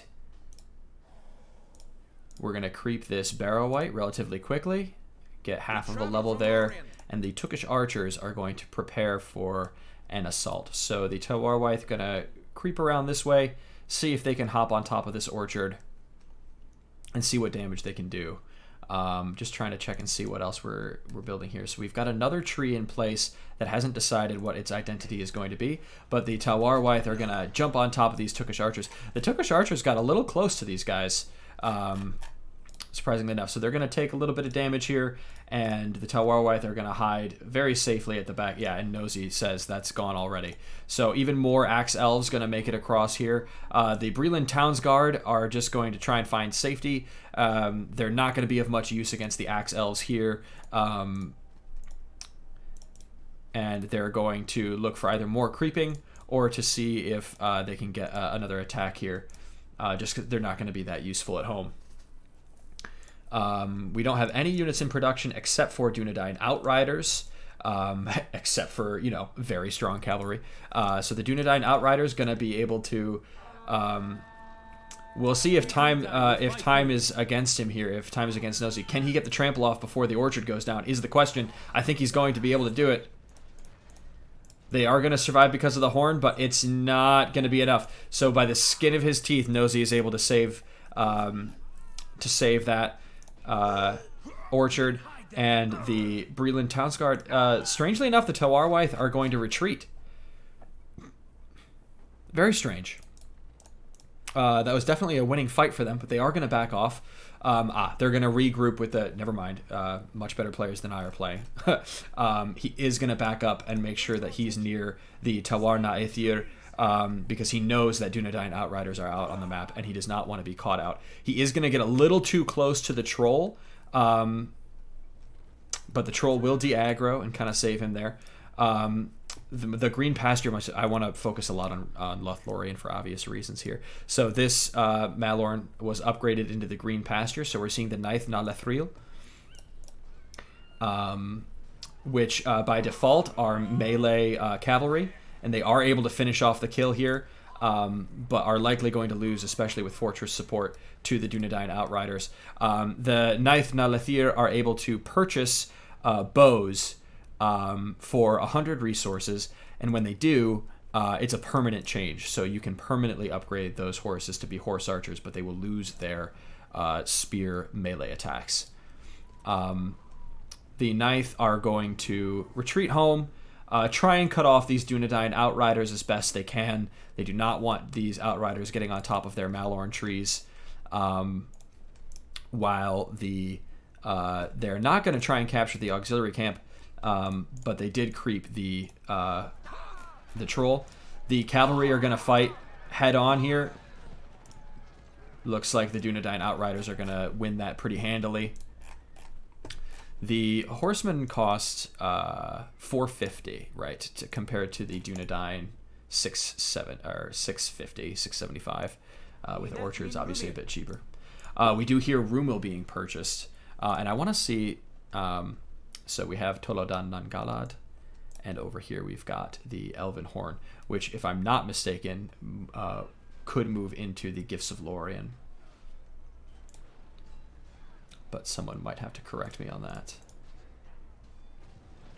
So we've got Rivendell getting this creep. Should be able to retrieve those resources. Yep, totally fine. What we're not seeing a lot of, actually, so far from Lothlorien are the archer battalions. So choosing instead to stick with Rumil as his ranged option and getting his brother Orofin. So Gwedanar, the brother's buff, is going to give them each a little bit of damage and EXP gain now that they're out together.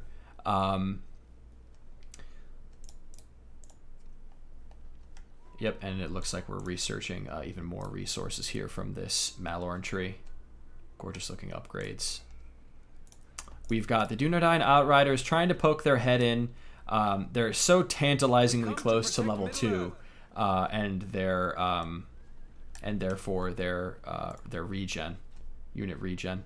The hero's going to treat the troll layer, try and get some levels, but just a couple of spears going to chase him off the Lorelinde, heading back home to a little bit more of a safer location here. Let's see what's happening over here. It looks like we must have Halbarad out. Let's see, he must be stuck in here. Yep. We've got Halbarad level 3, increasing the production of Dunedain. This is a pretty sizable force. I think this is going to be a pretty even fight should they clash now. Tawarwaith are going to hop on top of this orchard. My voice can't start going now. And we've got Orofin trying to finish off this hill troll lair. And let's see this fight. So the Ninth Nalathir are going to chase down the Dunedain Outriders. But Halbarad is coming up and trying to get the snipes on these horses. Get as much damage and, most importantly, XP as he can. He did get level 4 off of that kill. So a little bit more health, a little bit more damage. But Lothlorien is going to secure the treasure over here.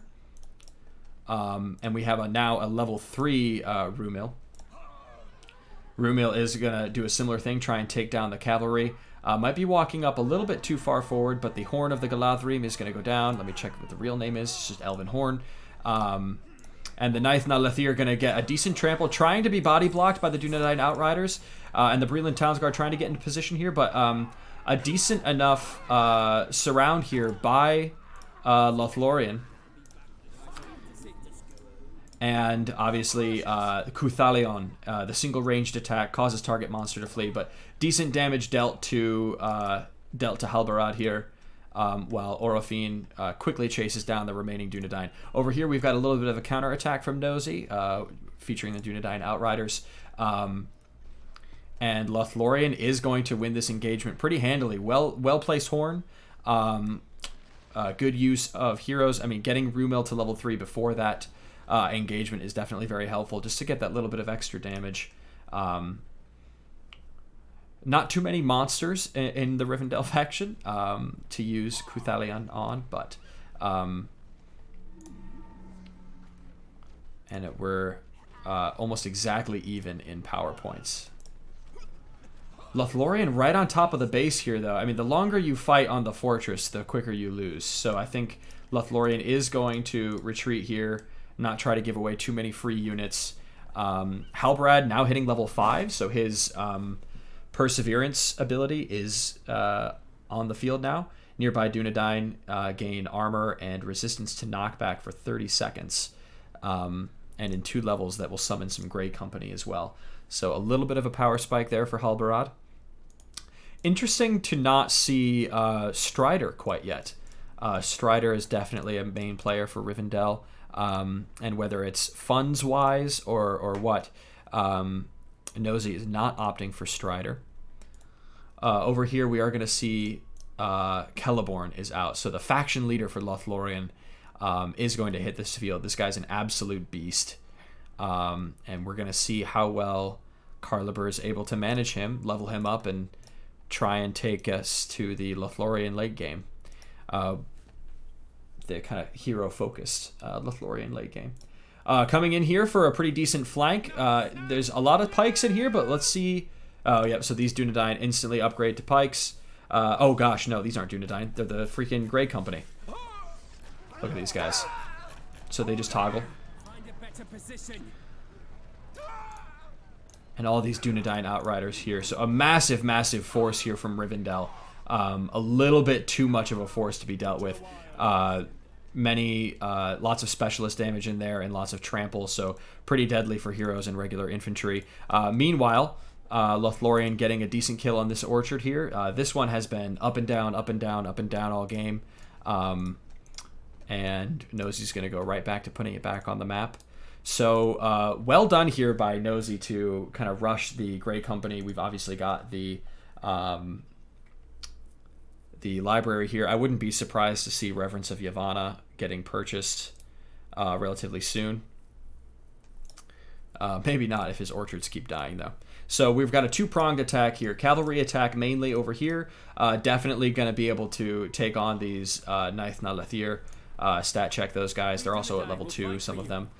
Is he going to be able to? Is he going to focus the Lorelinde, or is he going to come for the trample over here? We're going to see an Ent coming out, which I actually really like that for the CC on the cavalry. If he's able to get the, we're going to see what's happening. So Cuthalion being used once again on Halbarad, who's almost level 7, almost going to get the Grey Company summon. He is getting absolutely chased down by these heroes. Lothlorien really, really wants this fight. Celeborn getting decent splash damage off on these Grey Company, but the Grey Company in Pike mode are able to handle the Naith na Lethir here. Where did Celeborn go? Celeborn's going to have to... that's Orofin. I'm trying to find all the heroes here. More Dunedain Outriders coming in for the trample. What a cluster. We've also got the Sindar Pathstalkers, the Tawar Nathirad. Rumil, fine. Celeborn also fine. Level 2, so he did summon the Sentinels of the Silver Tree. And the Ent here to... I'm assuming to kind of help disengage the cavalry, the melee attacking Ent being really good for CC here. These this Lothlorien cav just kind of inting, running straight into the Grey Company and these archers here. But for now, they're going to back off from the middle while the Dunedain Outriders take this Malorn tree. So a Malorn tree, not even selected its like main purpose, is definitely going to be a pretty squishy target. It requires one of the secondary upgrades. As you can see, this one has the Starlit Lanterns, which is basically cave-in. It's a cower in fear for 5-second stun near the building. One of the other secondary upgrades that any tree can get, not just the Nefredial resource buildings, but even the Galathrim garrison would be able to purchase Malorn roots, which would increase the armor of the tree and also provide a little bit of damage over time. I think it's damage over time, or at least that, or a slow nearby the tree. Chat will correct me which one that is. But now Lothlorien is finding itself on the defensive and is definitely purchasing these Starlit Lanterns. And Rivendell is going to have to try and figure out how to bait out the use of the Starlit Lanterns. He does not want to get his entire army stunned, but Carliber also knows this and is going to use that right here. So getting a pretty decent stun off on these Dunedain that are not pikes. So if he can get a trample off on them, he'll be fine. But it looks like for the most part, Rivendell has this place covered.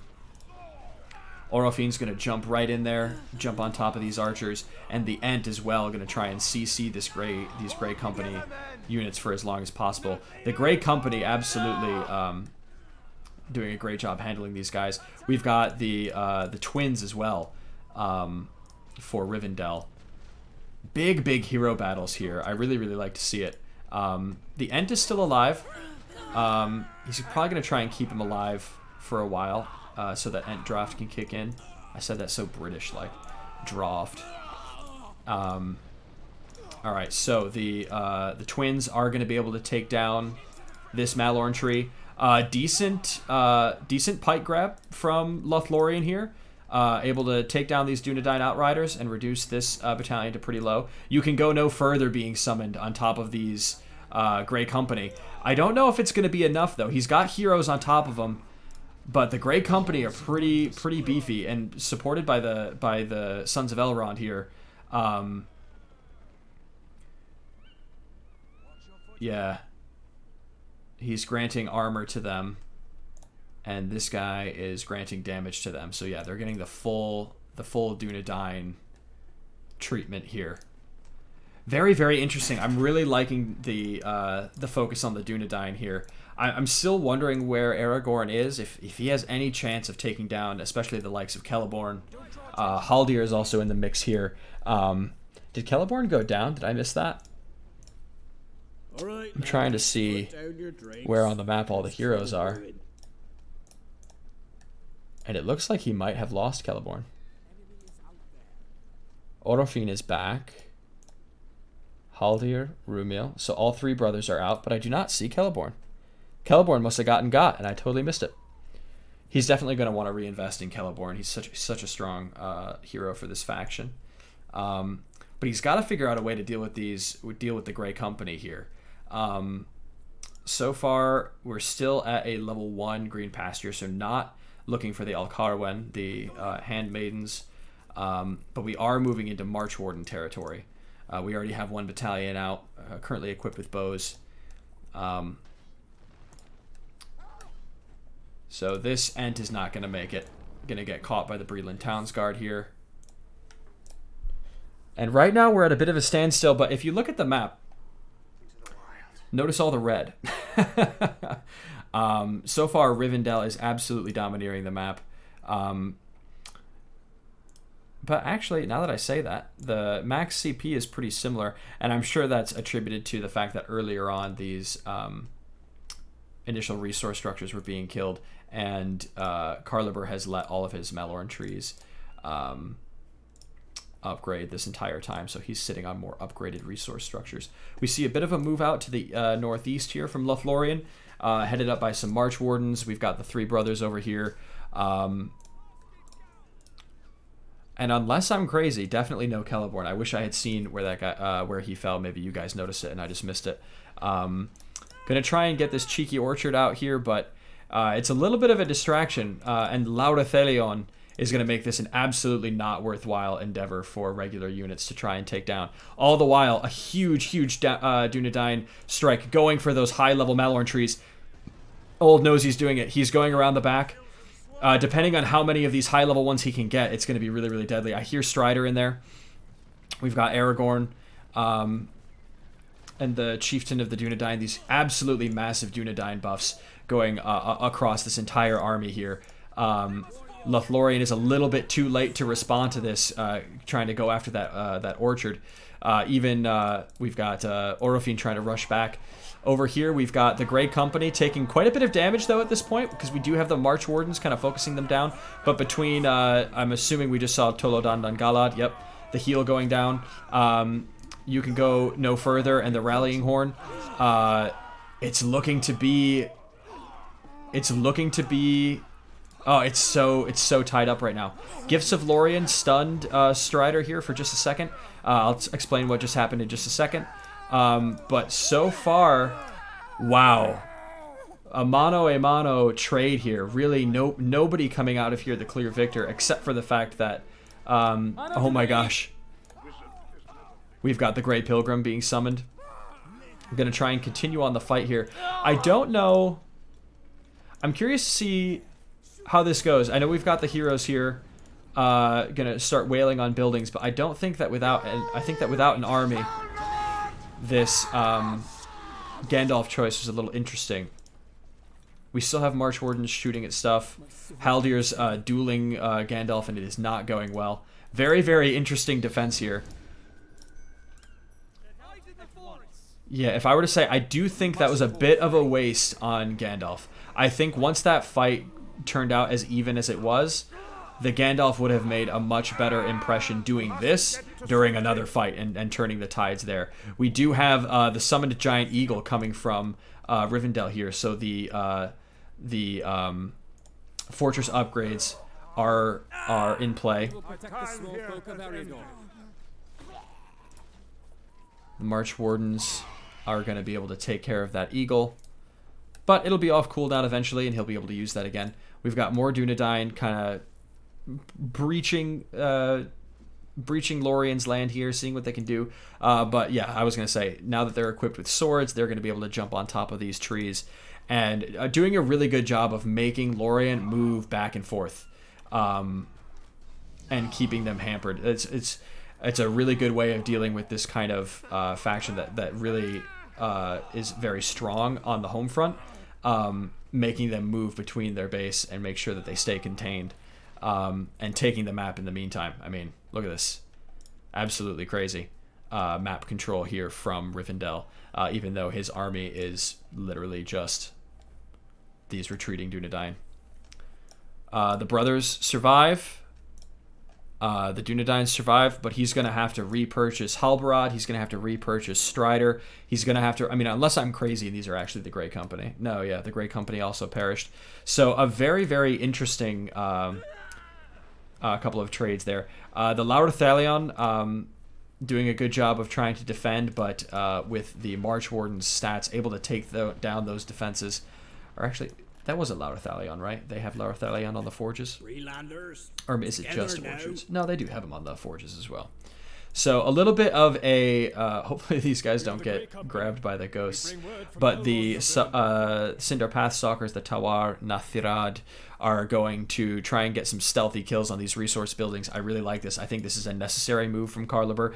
If he wants to win this game, he's going to need to push Rivendell back into its base, because for the longest time Nosy held the lead, and I think he's struggling currently to rebuild the army that he had.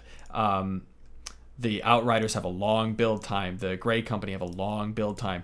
And the Grey Company are back out, but now they're level 1, and now with the March Wardens and the 3 brothers out, Rumil hitting level 9, having his Feigned Voices ability, to debuff enemy unit speed and damage by 33% for a short amount of time, able to reduce that burst.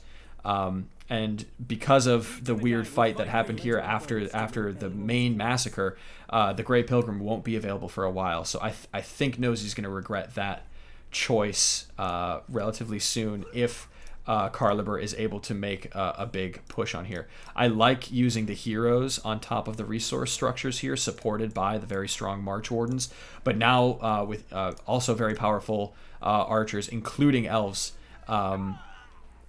Lothlorien's going to have to figure out how they want to position themselves. Getting the March Wardens in place before these guys is huge, though the Eagle Summon from Lothlorien is going to be able to take these guys apart. The You Can Go No Further as well being placed. I almost wish he had left the orchard alive so that the Grey Company had no place to retreat, but it doesn't even matter. An absolute massacre. Great use of the Eagles of the Mountains here, and able to kind of clear up this fight. Though, in their dying breath, the Dunedain Outriders going to get a little bit of lasting damage on top of these March Wardens, so that these guys aren't going to level up for too long, and the heroes actually chasing them down. So the brothers, along with Strider, going to make sure that even though the orchard goes down, there's not much left for Lothlorien in that sense. I just saw Carliber spend some money to try and refill his army, so he is going to be purchasing some more March Wardens in the meantime. Very interesting hero battles here in this matchup, this Lothlorien versus Rivendell matchup. Very, very dependent on the heroes and their support that they're getting. Over here, we're going to see the Hidden Sanctum. We are upgraded to level 2, as far as I can tell, because the Amroth na Erfin are the elite cav that come out of here, as well as some permanent upgrades that go on cooldown for specific units. I think it's like you can get vision range from one of them, a little bit better armor from another.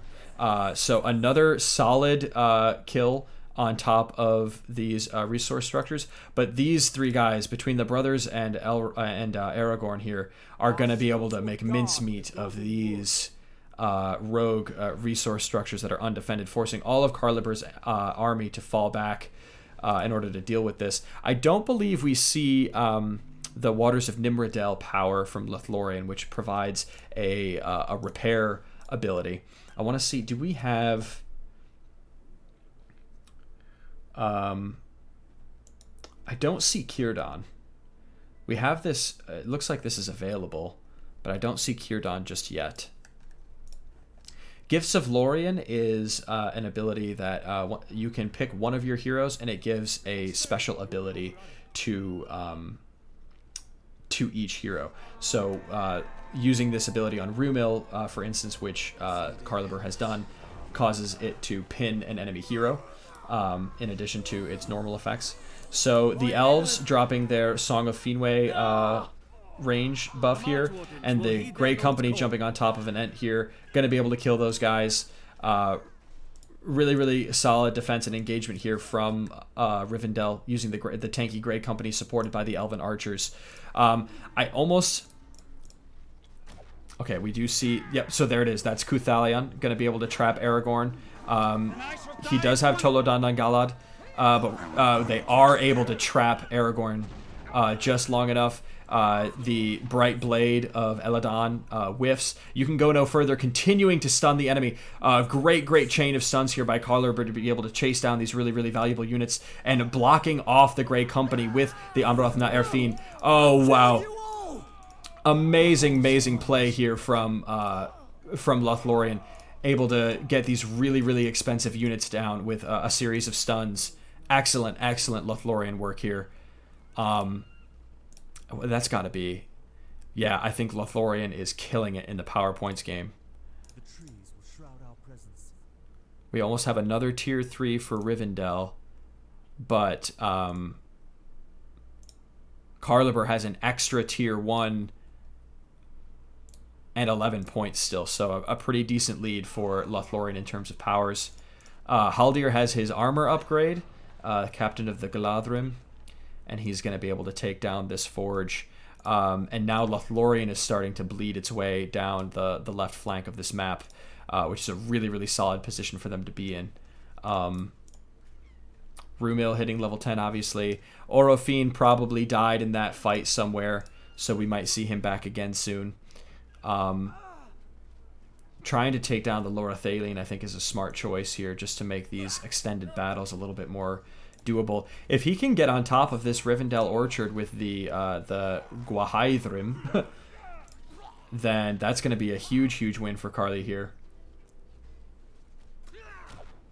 Nice. Okay, so the Cuthalion route is going down on Eladon. Haldir is going to jump on. A little bit of a delay in the attacks. Okay. So the lightning bolt from the fortress is going to be able to take care of the elite. Okay. Nice. Very nice. So what could have been a very devastating attack here, I mean, we'll see if he's able to actually finish off this. Everybody survives. Gandalf's just kind of scaring them off. He's able to keep this level 3 orchard alive. This matters a lot more than it might seem on the surface. This is still 30 resources per tick. This is still worth the max CP, but he is struggling. Ooh, Haldir is going to get bursted down by the brothers. Failed you. Wow. What interesting interactions. I don't see this matchup very often, obviously. I mean, this is a very new faction. This version of Lothlorien, anyway, obviously. So haven't decided what this is going to be. Part of the trick with Lothlorien is remembering to upgrade your Malorn trees. The Amroth na Erfin are going to find this Rivendell Forge, and we've also got Aragorn and Arwen being purchased for Rivendell. Arwen is going to try and upgrade into her invisibility, and I'm assuming into the slow. She obviously no longer has the stun, but really committing to the Dunedain buffs. I mean, we have the dormitory here, but except for like a few battalions of elven archers, we have not really gone into the elven units yet, and it's gonna come down to how well we're gonna try and take out Arwen here, which is gonna be pretty possible. I wonder if he meant to do that. Celeborn, a really good pick, giving Celeborn the XP for the Arwen kill there. Celeborn is going to get his armaments of Doriath in order to get a 50% increase in armor, which is going to make it much tougher for Rivendell to kill him, you know, barring a fully upgraded Aragorn kind of going mano a mano with him. It's going to be tough to kill for sure. I'm trying to see... He's got a level 3 forge, and Andúril has been purchased, so... we do have a pretty strong Aragorn. If he can get to a Fire Shall Be Woken in just one more level, he should be doing pretty well for himself. We do not have the Swan Feathered Arrows yet from Rivendell. I wonder how this is going to go. Yeah, he's not going to want to fight this with the Breland Townsguard there, I think. And Nosy pushing back to get his orchard back on track, and we're kind of tied up again. So, just deleting the Malorn trees. The Laura Linde has fallen, the new builder. 16 power points, enough to buy another tier 3. But 15 power points as well for Lothlorien. I think we're going to be going to the 25 for sure.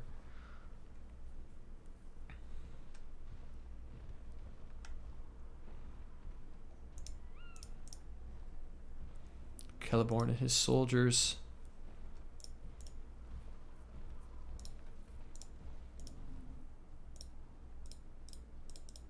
The soldiers are confusing to try and click on the heroes. All right, a large force. Oh, this might be a great timing for Carliber. Yeah, Rivendell moved out just a little bit too early. Didn't notice that Carliber was coming over here, unless he meant to kind of come in for the flank. Cart disappearing just in time. Horses coming after the forge. And he's just going to sit and wait. He's going to let the play breathe a little bit. I kind of like seeing that. But the longer he does that, it's going to be a little bit more painful as the Ents kind of put a timer on surviving this siege. We do have the Eagle Summon and the Lightning Strike available. Círdan is also somewhere supposedly on the map. There he is, circling around. Okay, we have the engagement here. So the elves coming in. But they are going to get stunned by you cannot go no further. You cannot not go, no, not can't go. And the Eagle Summon going right on top of these guys. Huge abilities being spammed everywhere. We've got Celeborn summoning the old Silver Tree Sentinels, the Kelamegiliath. A pretty resounding win for Lothlorien in this engagement. Going to force these heroes to retreat. Are we going to be able to pick off Elra here? Elra here, for the moment, is going to survive. And we do have Eladon kind of wailing away at Orofine here. And the dormitory is going to go down. What an amazing push here by Lothlorien going into this late tier stuff. And we're going to see the level 25 coming out soon. This is a huge win for Lothlorien here. We're gonna pin Eladon down, and the archers are gonna just be able to tear him apart. Not to mention Celeborn and his guards, the Gwaithrim here too, the elite pikes coming after these heroes. GG called by Old Nosy. GG, a Lothlorien victory here. Very well played game in this. Third Age Elven Kingslaying here. Wow. Amazing stuff. Just one more look at all of the just at the Lothlorien base here is just worthwhile. So much cool stuff. I loved seeing the hero wars, but it looks like Lothlorien came out on top in this one. The enshrouding the mists of Lothlorien as well being placed down right at the end here. And there it is. GG's. We're going to go to a tiebreaker match, folks. Oh, goodness. My back and my voice. We're killing it. This is a great series. So let's go G5, or G4 rather. Carliber versus Nosy. Whether I used spaces or not was not very consistent at all.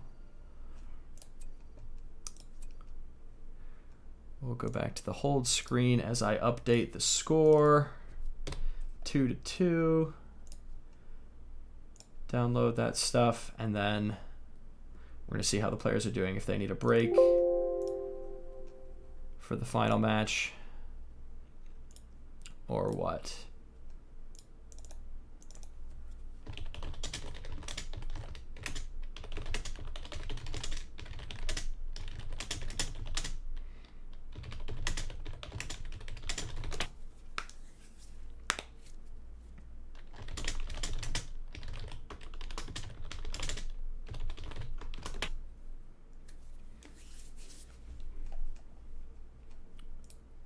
Check chat in just a second. My back, my back. Yeah. I think we're gonna take a quick break here. I'm just gonna leave it on the screen here, but I'm obviously gonna mute myself. And it's not a mechanical keyboard. I wish it was. It's like a shitty HP Best Buy. Carliber was beating his granddaughter. Yeah, I'm sure there's lots of weird familial relations that were happening just there. All right, let's say 4 or 5 minutes. I'm gonna tell the players to.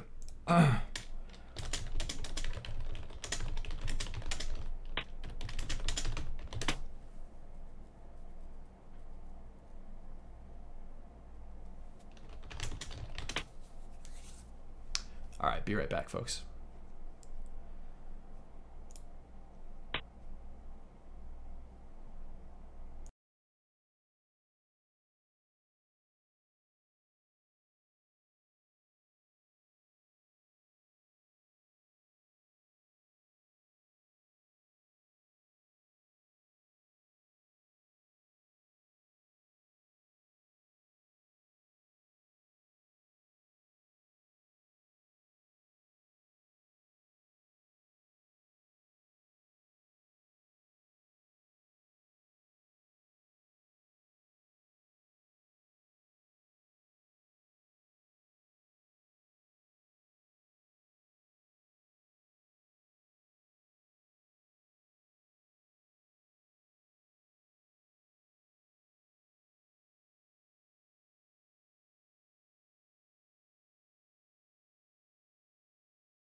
Okay.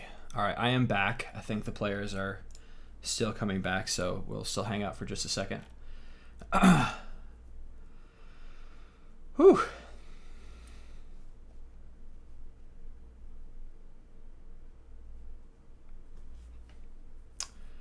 Esperado, I think we've seen most. I think Misty Mountains hasn't been played.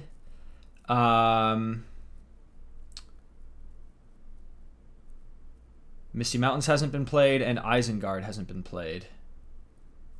But we've seen everything so far. No, and no Dol Guldur. No Dol Guldur yet. But we've seen both new factions and everything else.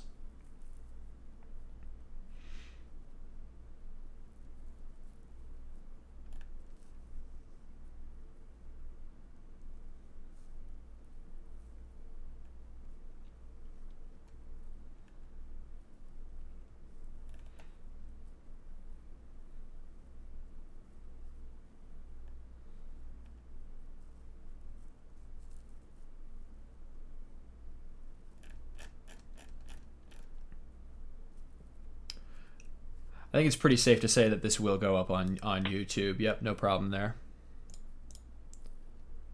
Okay, we've got Carliber back. You too, Nosy.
So far, the bands Nosy banned Lothlorien and Carliber banned Rivendell. So we will not be seeing that game again. Nosy should be picking here in just a second.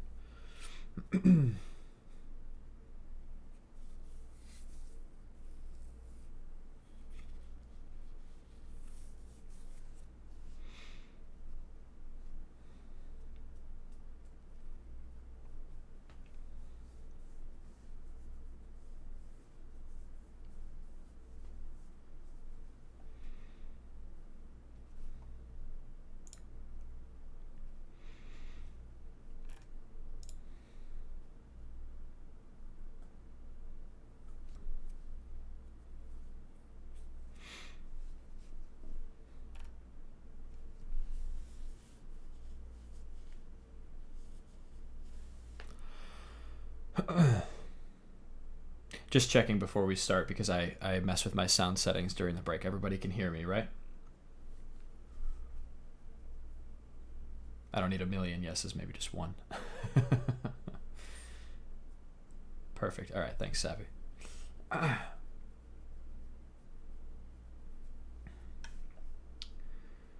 don't think you'll see the new Aragorn portrait coming up just because Carliber just banned Rivendell, so we're not going to be seeing that again. But potentially in some beta casts in the future, we'll see. See how it goes, or if the team obviously just wants to share the art. Ooh, okay. Nosy has picked. I'll leave it up as a surprise for when the game loads.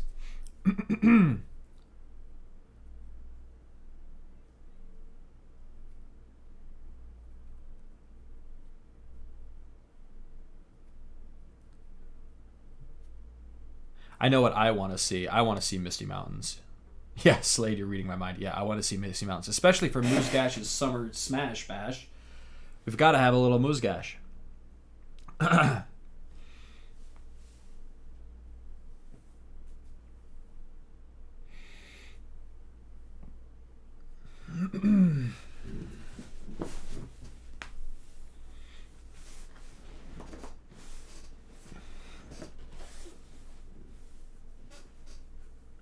Oh, I like the Aragorn portrait.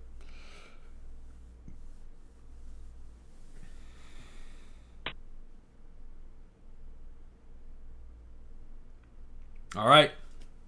We've got our factions locked in. Let's go. Wait, no. I need a map. I need the rules too.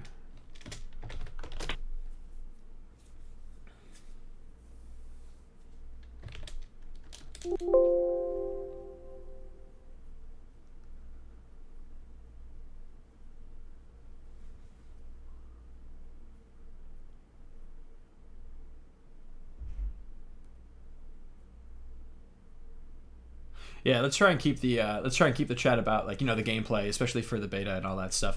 No need to hound the creators for their amazing art that they put out. In my opinion, the games are going well, so we can talk about that.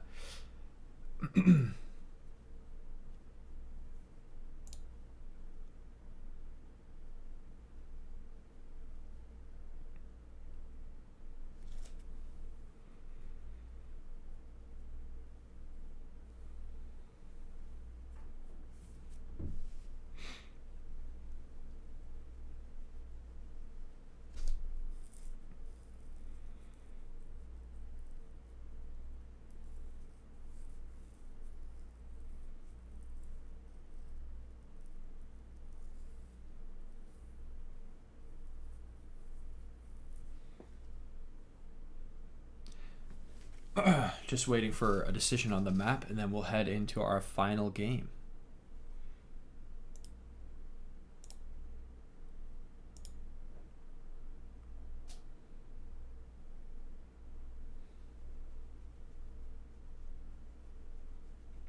Yeah, Kirdon was there that last game. I wasn't able to follow if he was casting any abilities or not. There's a lot going on, but he did make it onto the field.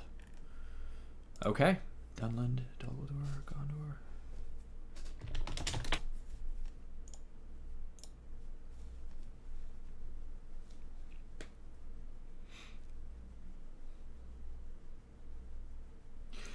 You would see the ring, right? You'd see Sappy. You would see the red ring if you were to upgrade a hero, or is that gone? He levels the heroes now.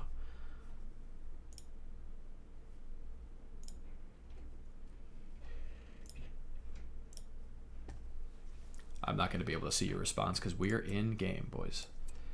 All right, we're going to head over to Dunland. Open it up for everybody.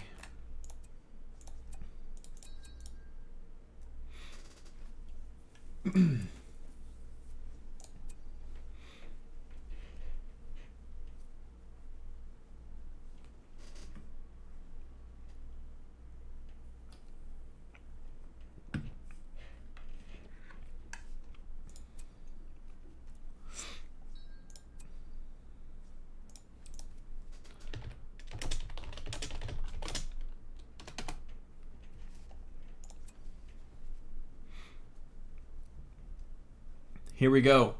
We're going right into it, everybody. Wake up. It is the final match, the fifth and final match of the fifth and hopefully not final Age of the Ring tournament. Muzgash is Summer Bash if you're just joining us now. Both of these players have won 2 games. Most recent match was a fun elf-on-elf war between Lothlorien and Rivendell. And over here on Dunland, we've got Old Nosy playing Dol Guldur in the top right. Gonna throw down a couple of mills. And I just kind of want to see if he's thinking about running a shade over to the other side of the map to begin with a little bit of a proxy action. But it looks like he's going to play it a little bit standard here. Stay on his side. Over on the left, we've got Gondor being played by Carliber. And he is going for 3 farms. He is going for 4 farms. He's going for a bit of a greedy start here. No production building yet, and we'll see what he opts in for. I'm assuming the barracks, but you never know. I've seen Carliber go for the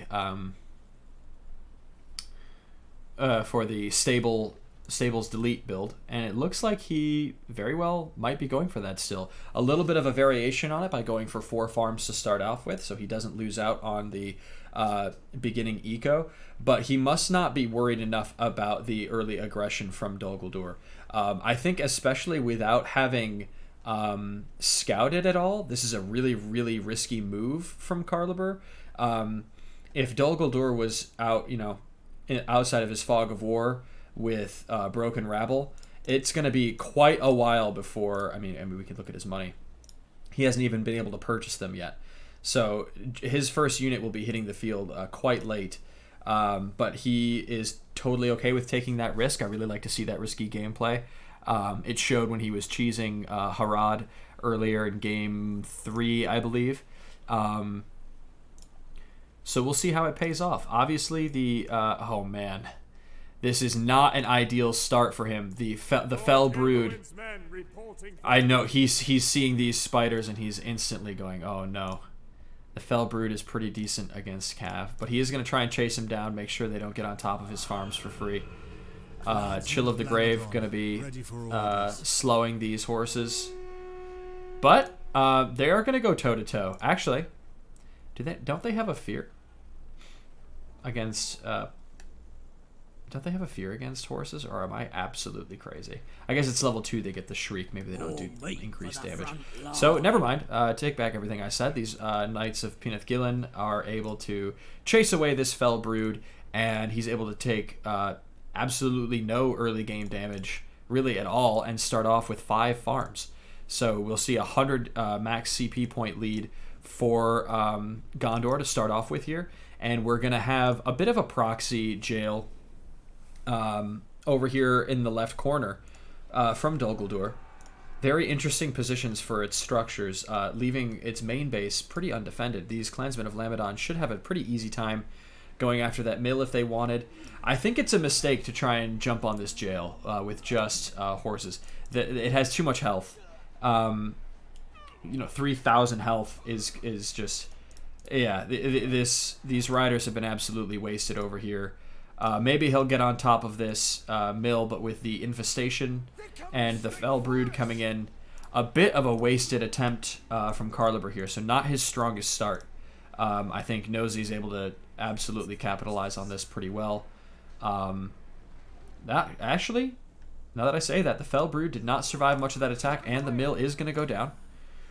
So now we have a 200 CP point lead from in favor of Gondor here. Wow, I am totally misreading this match so far. Very, very surprising advantages taken by Gondor. I still think he might have gotten more value from his cavalry if he wasn't over here, but it did keep the fell brood off his troops long enough to take down that mill. And I think by spamming jails across the map, Nosy is going to struggle to keep his income in a preferable place, especially compared to Gondor, who has invested in many, many farms. We're going to see a well coming out for Gondor already. Wells are no longer giving an infantry discount. They are only providing their healing services currently. But the proxy jails are going to do a good job of sending as healthy as possible broken rabble across the map for harass, trying to prevent that slow decay. Which if bad timing, no, no, oh, that would be so tilting for me. Oh, that's brutal. They couldn't have gotten better value if they tried. And the broken rabble catching the farm. Oh, God, it's a perfect storm. So these riders of Peneth Gillen are going to try and regen. And these guys are going to waste their last few seconds on some sentries. Ready for orders. Broken rabble able to kill the farm. And Gondor kind of stuck in its base with no units. Very, very interesting. The slow decay is going to kind of do his defensive work for him. I totally missed Faramir coming out. I must have missed the voice cue. But we've got Faramir in sword mode coming after these broken rabble. Defending this builder. The risen dead version of the broken rabble, though, chasing after them. Gonna be totally fine. Okay, and now risen dead. Oh, no, the spiders are gonna get it. Are they? If Nosy's watching, he knows this has 1 HP. Level 2 riders. Still level 1 spiders, so they don't have the shriek, but the spiders win. Is he going to retreat without looking at the health? Ah, what a waste. So Nosy missing a prime opportunity to take this farm down. And obviously the Spire of Sorcery is up in Dol Guldur's base. We can just check to see. But yeah, obviously the Risen Dead option is available. Other than that, though, the tech remains at just these jails. Still a level 1 jail. Still a level 1 jail. So not moving into the elite tier units yet. Let's see. We're going to be building a heroic statue near this farm and using the using Faramir's volley to get some damage done on these Risen Dead, which have been kind of stuck against this hut here. So able to get a decent kill on them. And the level 2 farm does go down to the spiders. Finally captured those guys. Nosy doing a great job of kind of building a surround. You know, I really liked Gondor's position at the beginning. where they had a very strong economic presence and an ability to create a lot of units. But with the very well-positioned jails and just the constant multitasking and getting these pesky units around these, these extra farms that have been created is causing a bit of a headache for Carliber at the moment. These Linheer spearmen going to be able to get on top of these jailers here, but once they turn into risen dead, the spearmen have no chance. Looks like Faramir is going to just take down this jail by himself. He's doing actually really good damage against it.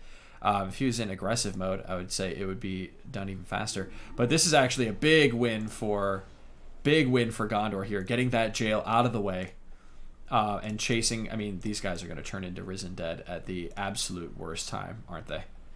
And the spiders coming in to support the swordsman. Yeah, this is going to turn into a very bad fight for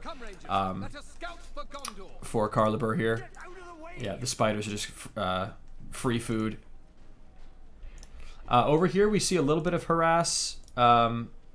These Lamedon clansmen trying to see what's going on. But, yeah, getting the max value out of this battalion before turning it into a full battalion of risen dead to absolutely tear these guys apart. So really using Dol Guldur to its potential here. Really great to see. Ithilien Rangers being rushed out. I'm not focusing as much on the interior. I must have missed the level 3 archery range. I think the Ithilien Rangers are good, except for he's got to make sure he manages the Fell Brood. All it takes is for him to be not paying attention one time, and the Fell Brood is going to jump on top of these highly invested in Rangers. I mean, it's good to use the money that you've made, and even spending out further north now that this jail has been destroyed.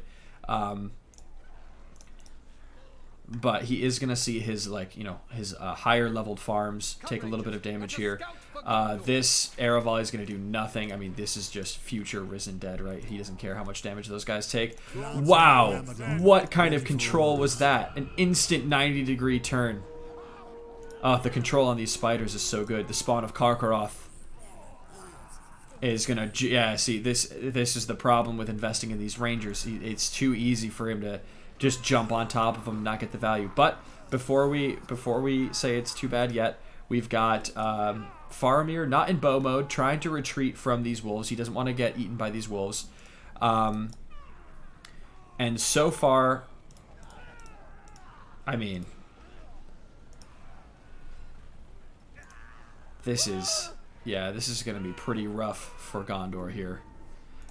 We do see a little bit of harass, though, getting on top of these mills. Nosy making sure to use every tool at his disposal, using the infestation. Lamedon clansmen failing against the risen dead. And Riders of Penance. Damn. Yeah, I mean, especially against a summoned unit that has no little time left. And when you're right next to a well, seeing even one horseman die that could have regenerated for free over time, that's a huge loss for Gondor at the moment. Kargast over here, leading the charge here. Nearby enemies are slowed passively by 15%. It's a passive ability, and he can activate it to deal a heavy strike, knocking them over. So I don't know if we've seen that. It seems to be off cooldown, but I wonder if he's waiting to kind of catch Faramir off guard and knock him down, get his pikes on top of him.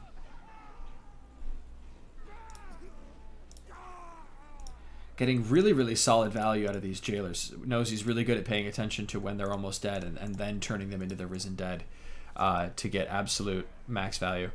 In this case, I think he's just going to want to try and bunch up on this farm.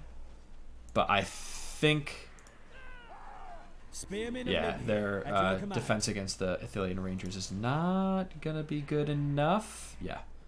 Over here, we've got Faramir and the Rangers coming after these jailers. Oh, the Fell Brood actually stopped before the trample, but they are going to be able to get a second trample and completely dodge Faramir's ability. Where is Faramir? He's dead soon, isn't he? Yeah. Faramir dies. Huge pick by Dol Guldur here. Masterful use of the Fell Brood is keeping Nosy in the lead here by a mile, I think. He was able to get the Ithilien Ranger summon off before Faramir died. And Gondor still has some money. He's got 300 active army. Honestly, not that far off from Dol Guldur, but it just seems like Dol Guldur's momentum is definitely in the lead here. He's not able to 1v1 the Risen Dead. Come on, you mangy scum. Time to fight. He's going to try and siege down this jail. I don't mind that. The last time he took down the jail, it really opened up the left side for him to expand economically. So I'm assuming he thinks if he can take down this one as well, he'll be in a good spot. Trying to take down the Ruinous Tower. If you guys read the balance doc, obviously the Ruinous Tower can increase the range at which Dark Presence works, because elite units are now affected by Dark Presence, which we don't see any yet, as far as I can tell. It's just been Risen Dead. No Ravagers or anything yet. Yeah, these Gondor units getting absolutely chased down by these jailers here. Finally going to take down these spiders, and the battalion survives past level 2 near a well, so he'll be able to get his horsemen back. But just the army is getting scarier and scarier for Dol Guldur. The hordes keep on coming, and Gondor is only at 100 max CP with Dol Guldur in its base like this. We will protect Gondor's frontier. Being led by Kargast here at level 6 with Cursed Treasure. He's already used it, and is now placing down Wither, so damages structures in a radius and disables them. So disabling the Ithilien Rangers, I don't think he got the barracks within that range, but a devastating 15 power point blow here. Rebuild is going to be secured, and Gondor is able to fend this fight off. Actually, that was a really, really good use of Rebuild there. Wither being a 15-point power, saving the Rebuild to kind of counter it was huge. He is going to lose... I think he's going to lose this. I assume these guys are going to become Risen Dead as soon as they can. Even if... Yeah, like, this one guy can turn into a whole battalion. Faramir's back, and he's summoning his things. Okay, so Nosy missed the opportunity there to summon Risen Dead in that particular spot. But they are going to take down this farm that was here and the heroic statue. And the attack was cleared up. Honestly, I thought that was going to go a lot worse for Gondor. I saw lots of units that had the potential to turn into Risen Dead. We also had the tier 3 power being thrown down. I really thought Gondor was going to be in trouble, but he kept his cool, saved that restoration for a very effective time, and is now going to try and handle this. I mean, those Ithilien Rangers are right on top of these Risen Dead. That's not where he wants to be. He's got skilled healers up, but with Garden of Ithilien, no issues at all taking these guys down. Really, really nice.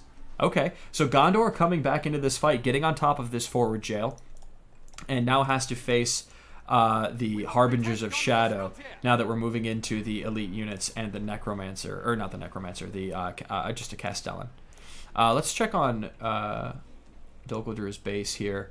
We are finally going to be upgrading to jail level 2. I think if Nosy had done that a bit earlier, I think he had the window to do that a bit earlier, then his attack that came through the middle would have been a lot more effective. But we are seeing Gondor start to move into siege, while Kargast and the Harbingers are trying to get on top of this high tier production. But there are so many Ithilien Rangers.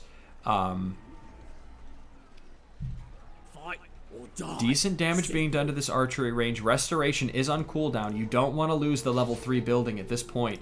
But the spawn of Karkaroth, does he have a pike buffer? Oh, it was summoned right on top of Faramir. Okay, Faramir is gonna fall, and the wolves are gonna make it in. The Linhir Spearmen, I wish those had moved up a bit sooner. And the level 3 archery range is gonna go down to the Harbingers, giving them level 2. Funny that they didn't use Deep Rot on that. But I think he's going to be able to clean this up. He's got the Bodkin arrows on the Ithilien Rangers, so he's got the Archer clump, and it's going to be up to Nosy to see how he's going to deal with this.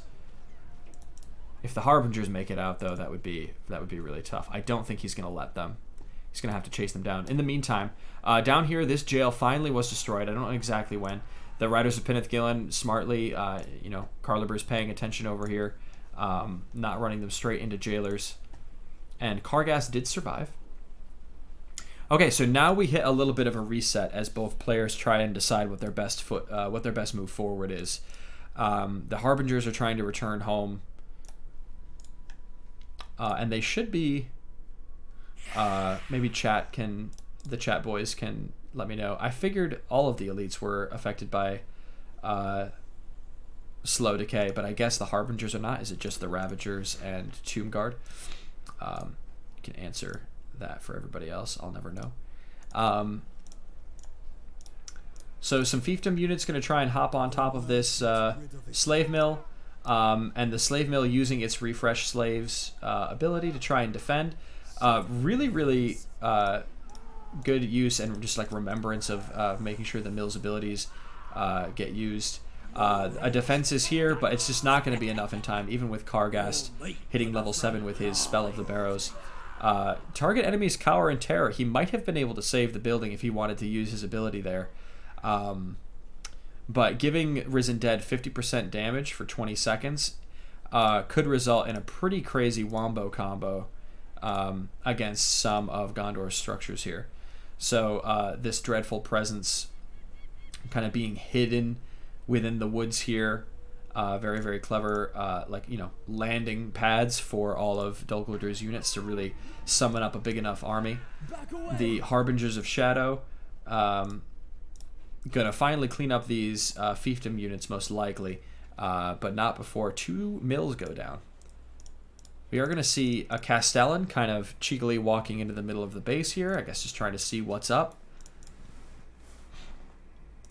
And Dol Guldur definitely found their landing pad, free from slow decay, but kind of not going to be able to hide. So I like this. So Nosy is definitely going to establish a forward base here, putting the Restless Barrow down. I would not be surprised to see the Whites. Wow, the big knockbacks here from the Castellan. We see Denethor hitting the map.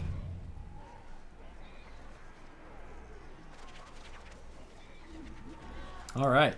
The arrow volleys from the Athelian Rangers doing really, really good work here, but the assault is coming in from Dol Guldur. So we've got Khamul with his 9 or Abroad ability and his Screech already, and so many Risen Dead being summoned. Kargast is up here. Eventually he'll use his Spell of the Barrows in order to deal a ton of damage here, but the Athelian Rangers are coming in to defend, and they are tearing apart these Risen Dead. Khamul forced to retreat here as Denethor and his guard are here to protect. I'm going to try and get a flanking side on top of this level 1 barracks. We have a little bit of a skirmish over here that these Riders of Pinnith Gillen, with armaments of the White City, are, likely going to lose. But maybe not if they get all the surface area there, so we'll have to keep an eye on that. But the Nosy has done this to me so many times. I lose so many games to 2 battalions of spiders with Khamul. So brutal. Nearby friendly units gain 33% damage. So, that's a game changer right there. As long as he can keep these guys alive near Khamul, they're just going to be hitting way harder than they ever have. And it's going to be up to how quickly Carliber is able to defeat them. But with this damage buff, look at this. The farm and the stables is going down so quickly. It's level 2 even. Lots and lots of abilities being used here. The Spiders not getting as good of a trample as they would have liked on top of these Athelian Rangers. But Restore and the Garden of Athelion being used to great effect here. Absolutely countering the high damage, low survivability of all these units. But it does look like some Whites are getting summoned on top of these deaths here. And oh my gosh. Many, many Whites being turned. Gondor is going to have to retreat. And so what all of those Athelian Rangers did, they died for it. The Castellan does go down. We've got Boromir in the mix here, doing his best to defend. Khamul is awkwardly in the middle of the battle here. And if Kargast dies too, that's going to be a pretty heavy loss for Nosy. And actually, it didn't seem like he ever used his Spell of the Barrows. I honestly think by the time he rejoined the army, the Risen Dead were not really a part of because what Carliber has been doing very well is using the Athelian Rangers in order to cast the arrow volleys. So the stable survives. The Siege Works is still level 1. I've yet to see a trebuchet. Oh, even the Golem juice can't save me when you get to this point when you've been casting very energetically for 3 hours. More meat for the front line. All right. Father and son destroying the barrow. Over here we've got... I see a lot more. Oh, it's just the spiderlings are causing the mini-map to make it look like a fight's happening here. These guys must have won that fight against those jailers. Come on, you mangy We've got a level 5 Black Warg. It's a fight. I'm assuming that means the Necromancer is abroad. Yeah. No, that's a Castellan. There he is. Summoning wolves. Alright, Dol Guldur is teching up. We have Ravagers a part of this army. As you can see, the slow decay is affecting them while they wait for the Necromancer to arrive. Wither is up, and Spawn of Karkaroth is up. And compared to the 700 max CP, 300 active army of Gondor, we do have Western winds, so we have the big stun, but I think, you know, army size and army, well, I'm not going to say quality, and I know if Faramir was here, I definitely want to be careful using that word, but I think Dol Guldur wins the straight up engage, especially if Nosy takes advantage of all of his different abilities here, especially considering he's got the flank like this. Nosy's in an incredibly powerful position, especially with... well, we do have Restoration back up. We do have Captain's Horn back up by the time this engage goes down. He will not have Garden of Ithilien if Nosy moves out soon. I mean, at this point, I was going to say, Dol Guldur has a huge army, but who did I just hear? Gandalf the White. So we have Chief of the Istari. Mounted Chief of the Istari will stun an enemy hero for 10 seconds.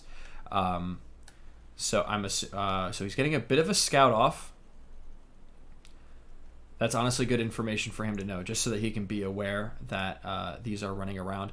And he also is queued off. If he wasn't queued off before, the Necromancer is in play, obviously. By seeing that Warg, he should know that.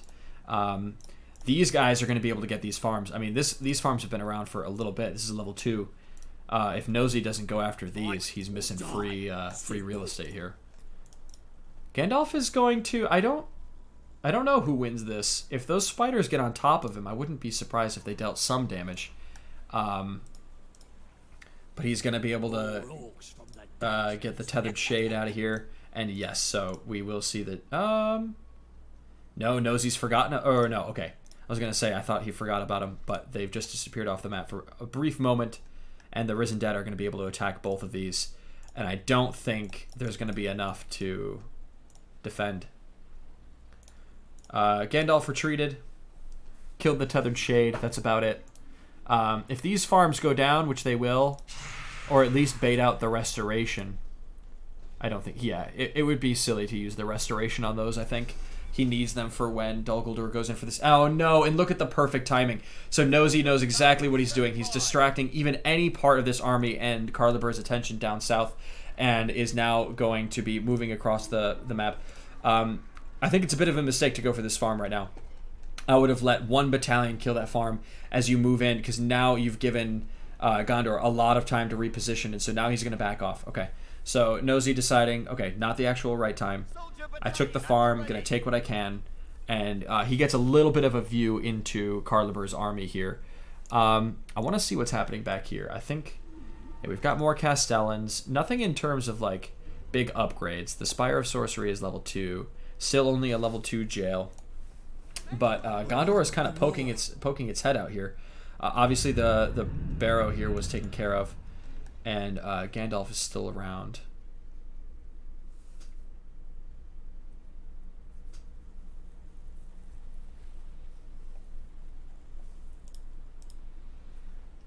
Kamul and his little cavalry group over here is getting ready to flank. The jailers here going to protect the Ravagers, which struggle with taking trample damage. Okay, Gandalf just going to run away from the jailers here.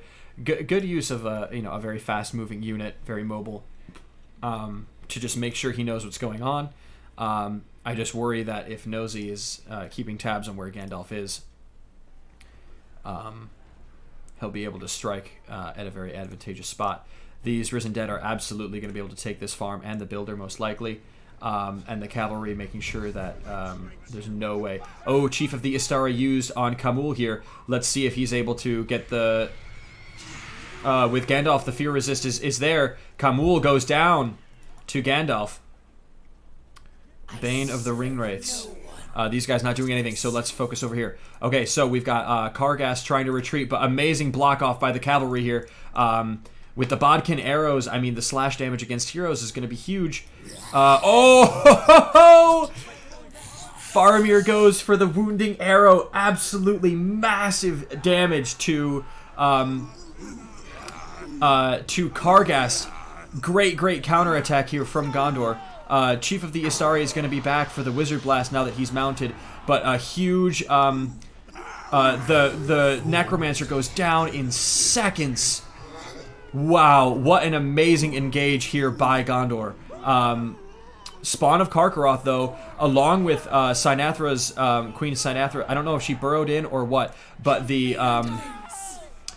cavalry on top of all these Ithilien Rangers is a huge loss for Gondor. But as we're looking, we're seeing Rekindled Hearts gaining damage and armor and making all of his allied units immune to debuffs and knockback.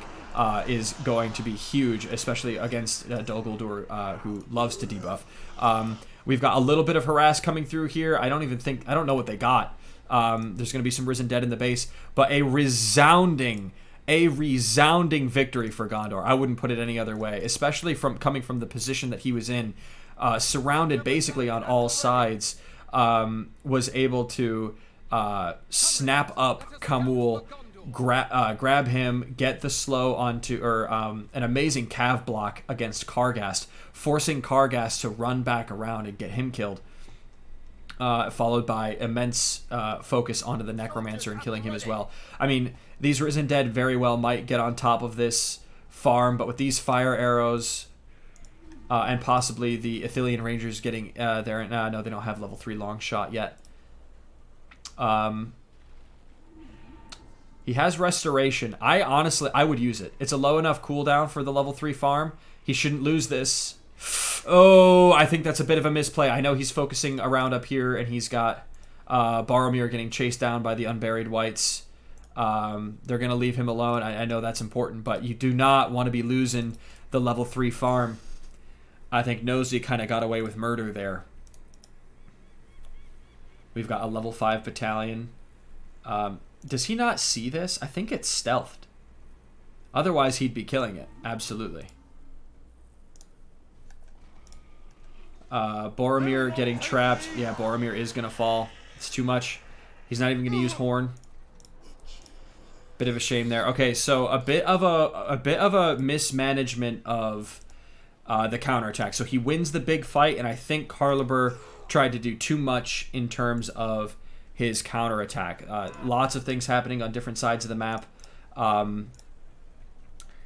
And losing a little bit here and there, including the high-level farm, including Boromir.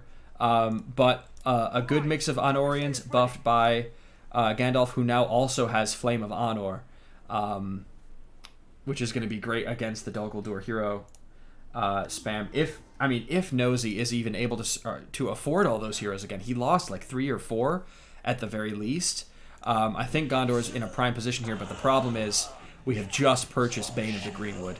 The Guanthaur is available to Nosy, and we are still 5 power points behind due to purchasing the extra tier 1 from Gondor before we can see whether he'll go for the Messengers of Modway or for King Elisar.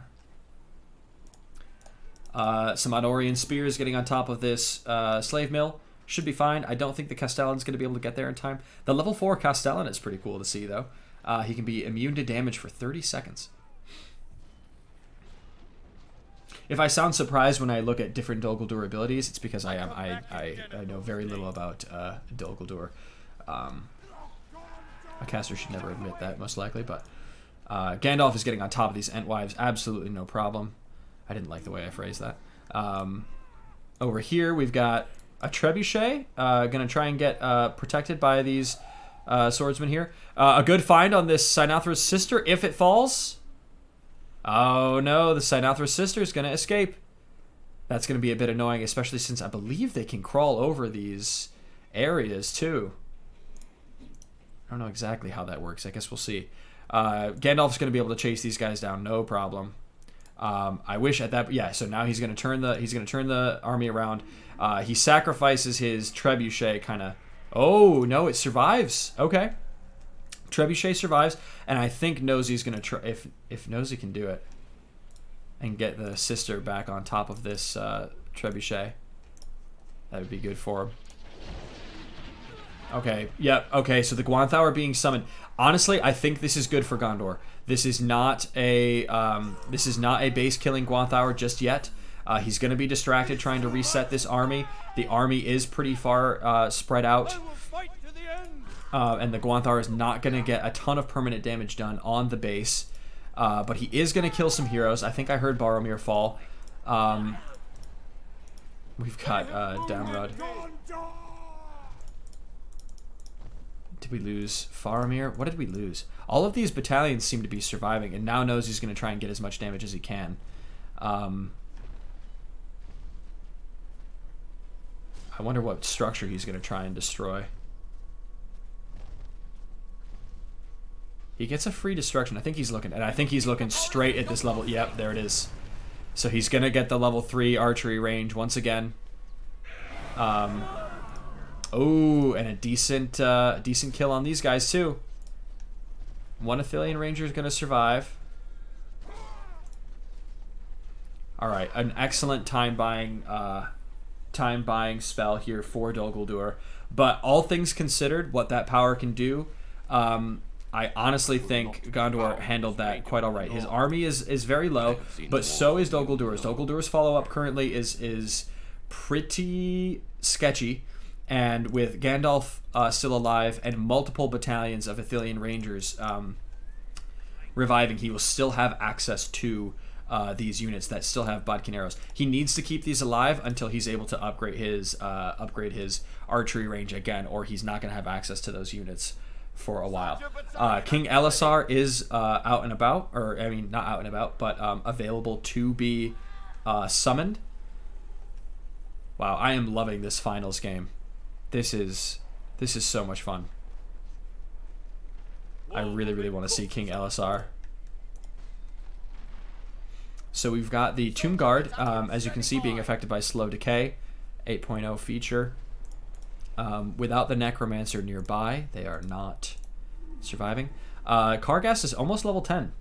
And his Dark Awakening ability is almost possible, but Gandalf is going to use Chief of the Astari and summon Elisar in for the kill. It's not going to be enough. He's going to activate Andúril, but Kargast is going to be able to escape here for now. Elisar is still chasing after him. Wow, the igniting effects is so fucking sick. Western Wind's being used for the stun. Elisar is going to town on these heavily elite units using Andúril. Nice. And that's a Kargas kill from Faramir. Wow, what crazy damage that is. That's 2 kills on Kargas with the wounding arrow. Okay, so like I said, Gondor, the follow-up attack from using the Gwanthour on Dol Guldur's end was not going to be enough to break into Gondor's lands here, and now with Elisar on the field permanently, it's going to be a hard game for Dol Guldur to creep back from. The one thing working for Dol Guldur here is the low army size. Gondor has quite a bit of money, but is not raising a terribly large army currently, whereas Dol Guldur still has 1,000 max CP, 600 army size. A lot of it is in these jailers, though, and I think he just needs, or in these ones are the hunters. But if he starts to give up these level 3 mills, he's going to be in a tough spot. Still max CP.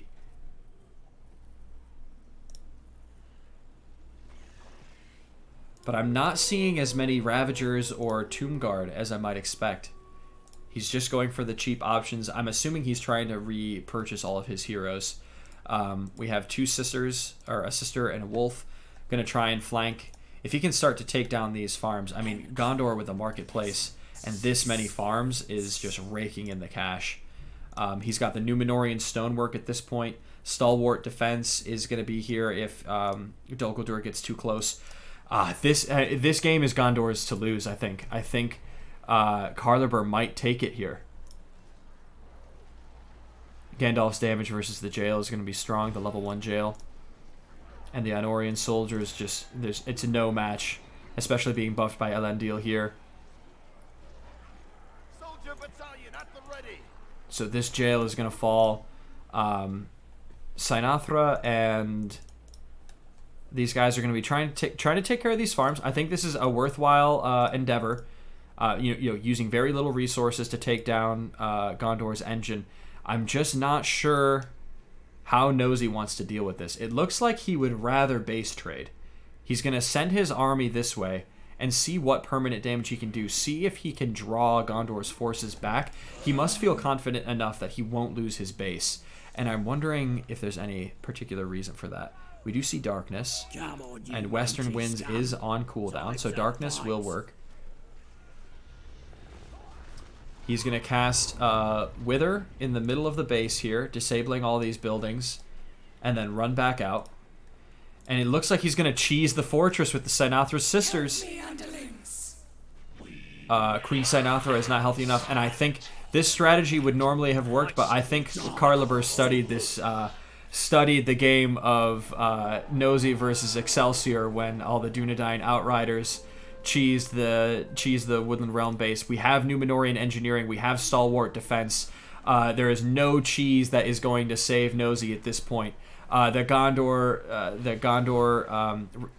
defenses are just too strong here. Even with darkness being cast, there's just nothing that these units are going to be able to do.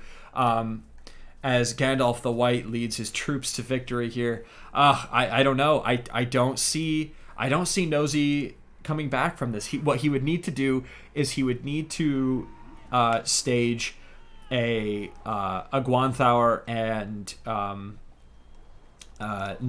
like Mists of the Necromancer, whatever that's called, combo or something. I mean, with Gandalf's leadership and all of these defenses that he has in place, I just think it's going to be too much for Dol Guldur to ever push through.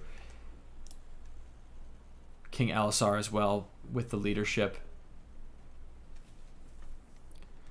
A little bit of a flank coming in here from, or a pincer move here coming from either side of this ravine. These mills and ruinous towers kind of surviving, but here we are. We're fighting in the middle. So a little bit of a whiff from Aragorn. That's pretty good for Nosy. The Oathbreakers kind of charging straight into the wall here is going to be fine for him. Over here we see a bunch of powers being thrown down. The Horn. This is actually a pretty decent engagement for Nosy. This is not where Gondor wanted to be fighting, with Gandalf just absolutely trapped in the center here. He has stunned a hero, and Alisar is going to town. Rekindled Hearts is going to be summoned here. So, I mean, even with the great positioning from Nosy, it's just the army comp is not going to be enough to match the strength of, I mean, these two essentially gods. I mean, let's be real here. I mean, Gandalf, like, literally, and then Alisar just... This is going to be too much for the Necromancer and his cronies to handle. I mean, this is literally, lore-wise, this is the Necromancer's worst nightmare. Sauron literally has nightmares about these two coming after him like this. And here we are seeing it in action. Okay, he's Hands of the King. Gonna heal. But he is getting a little bit surrounded by the magic arrows. Denethor, I think doesn't he debuff? Or is that very old? Okay, Western Winds is gonna give Alisar the get out of jail free card.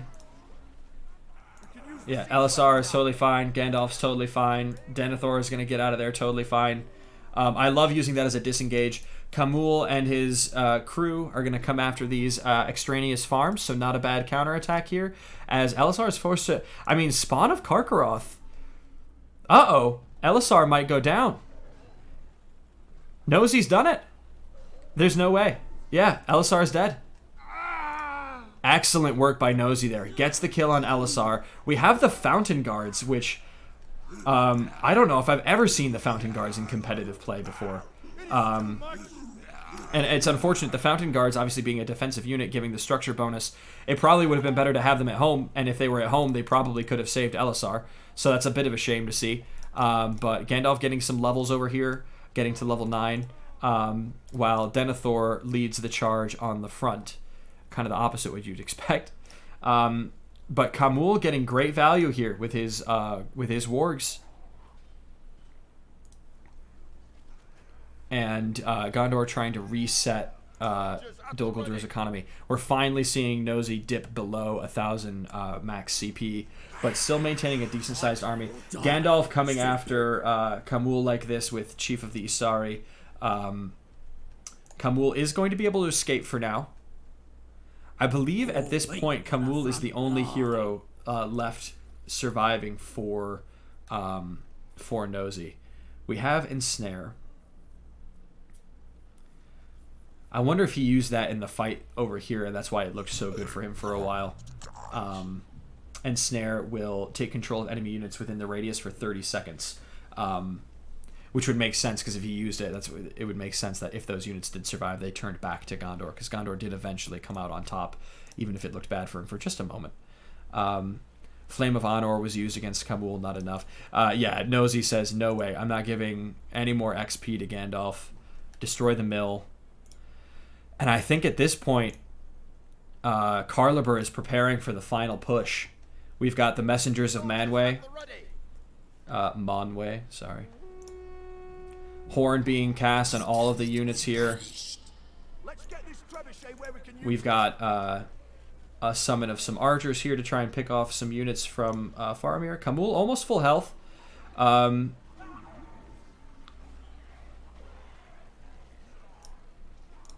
But I mean, there's just nothing from Dol Guldur to answer all of this. This is high tier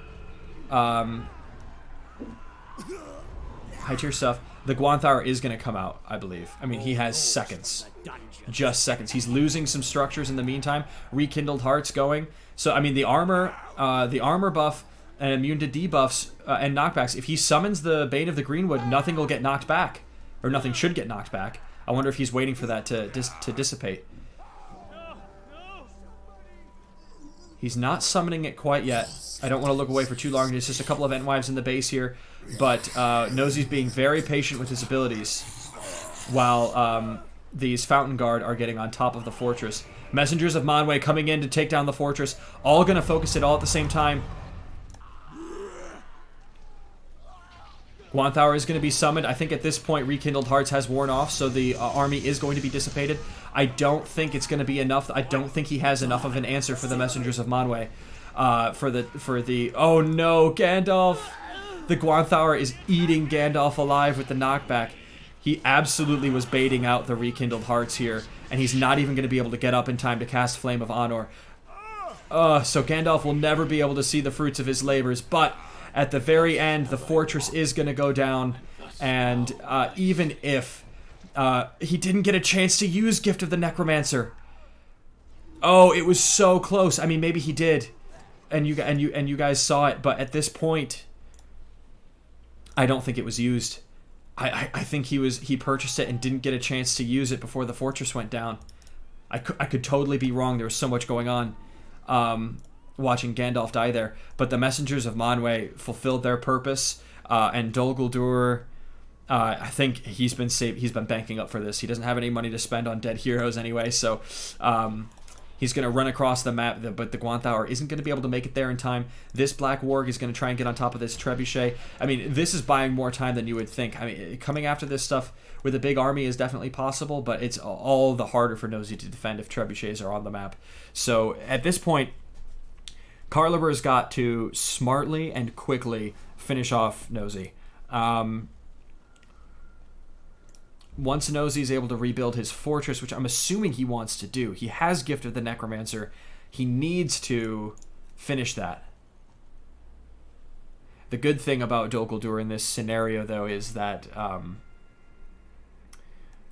he has any of his towers that have survived to build shades from, even without his fortress. So he's good in that regard. But we do have the Oath of Aoral actually being summoned in the back of the base here to destroy these buildings. I mean, only 2 more buildings need to be destroyed for the game to be over. Ete Arelo. We've got Elisar coming back to finish the game. Wow. I think that's it. I don't think there's enough time. The Entwives return. And Gandalf being summoned back again. But that's gonna be it. GG. What an incredible series. Played here on 8.0. I hope you guys enjoyed. Oh, it's not over yet. He's got to kill this. Fear here actually works. There's no Gandalf here quite yet. They're still going to fight this out, but this game is as good as over. Nosy fighting till the bitter end here, as he does. But wow, what an incredible match. Elendil is beating... Elendil. Elisar. I hope I haven't been saying Elendil all this time like a freaking idiot. Elisar. There we go. Gandalf does get to see his victory. Rekindled hearts. And there it is. GG, well played coming from Nosy. Well played, both of you. Excellent match. Wow. What a treat, guys. What an absolute treat. Let me save game 5 here. Carliber versus Nosy. And then I want to head and see what you guys are saying in chat. I hope you guys had a blast.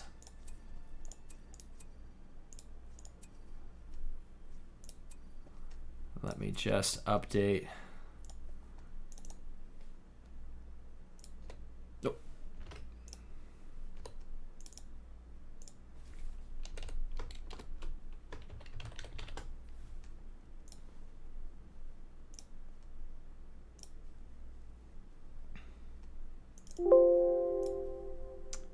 All right, and we go to the game.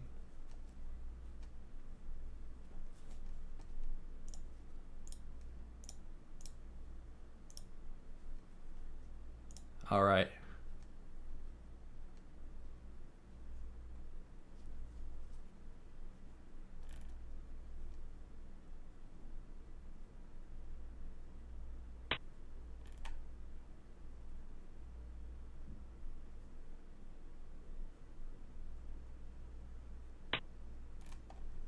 Excellent games, everybody.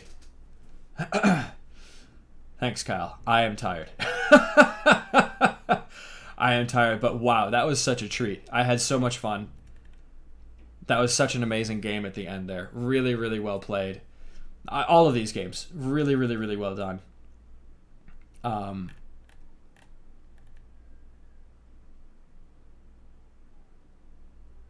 Yeah, you guys are noticing all the different spells that I didn't notice. I didn't notice Ensnare until afterwards.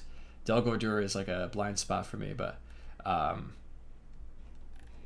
man, what a fun game. Absolutely fun game.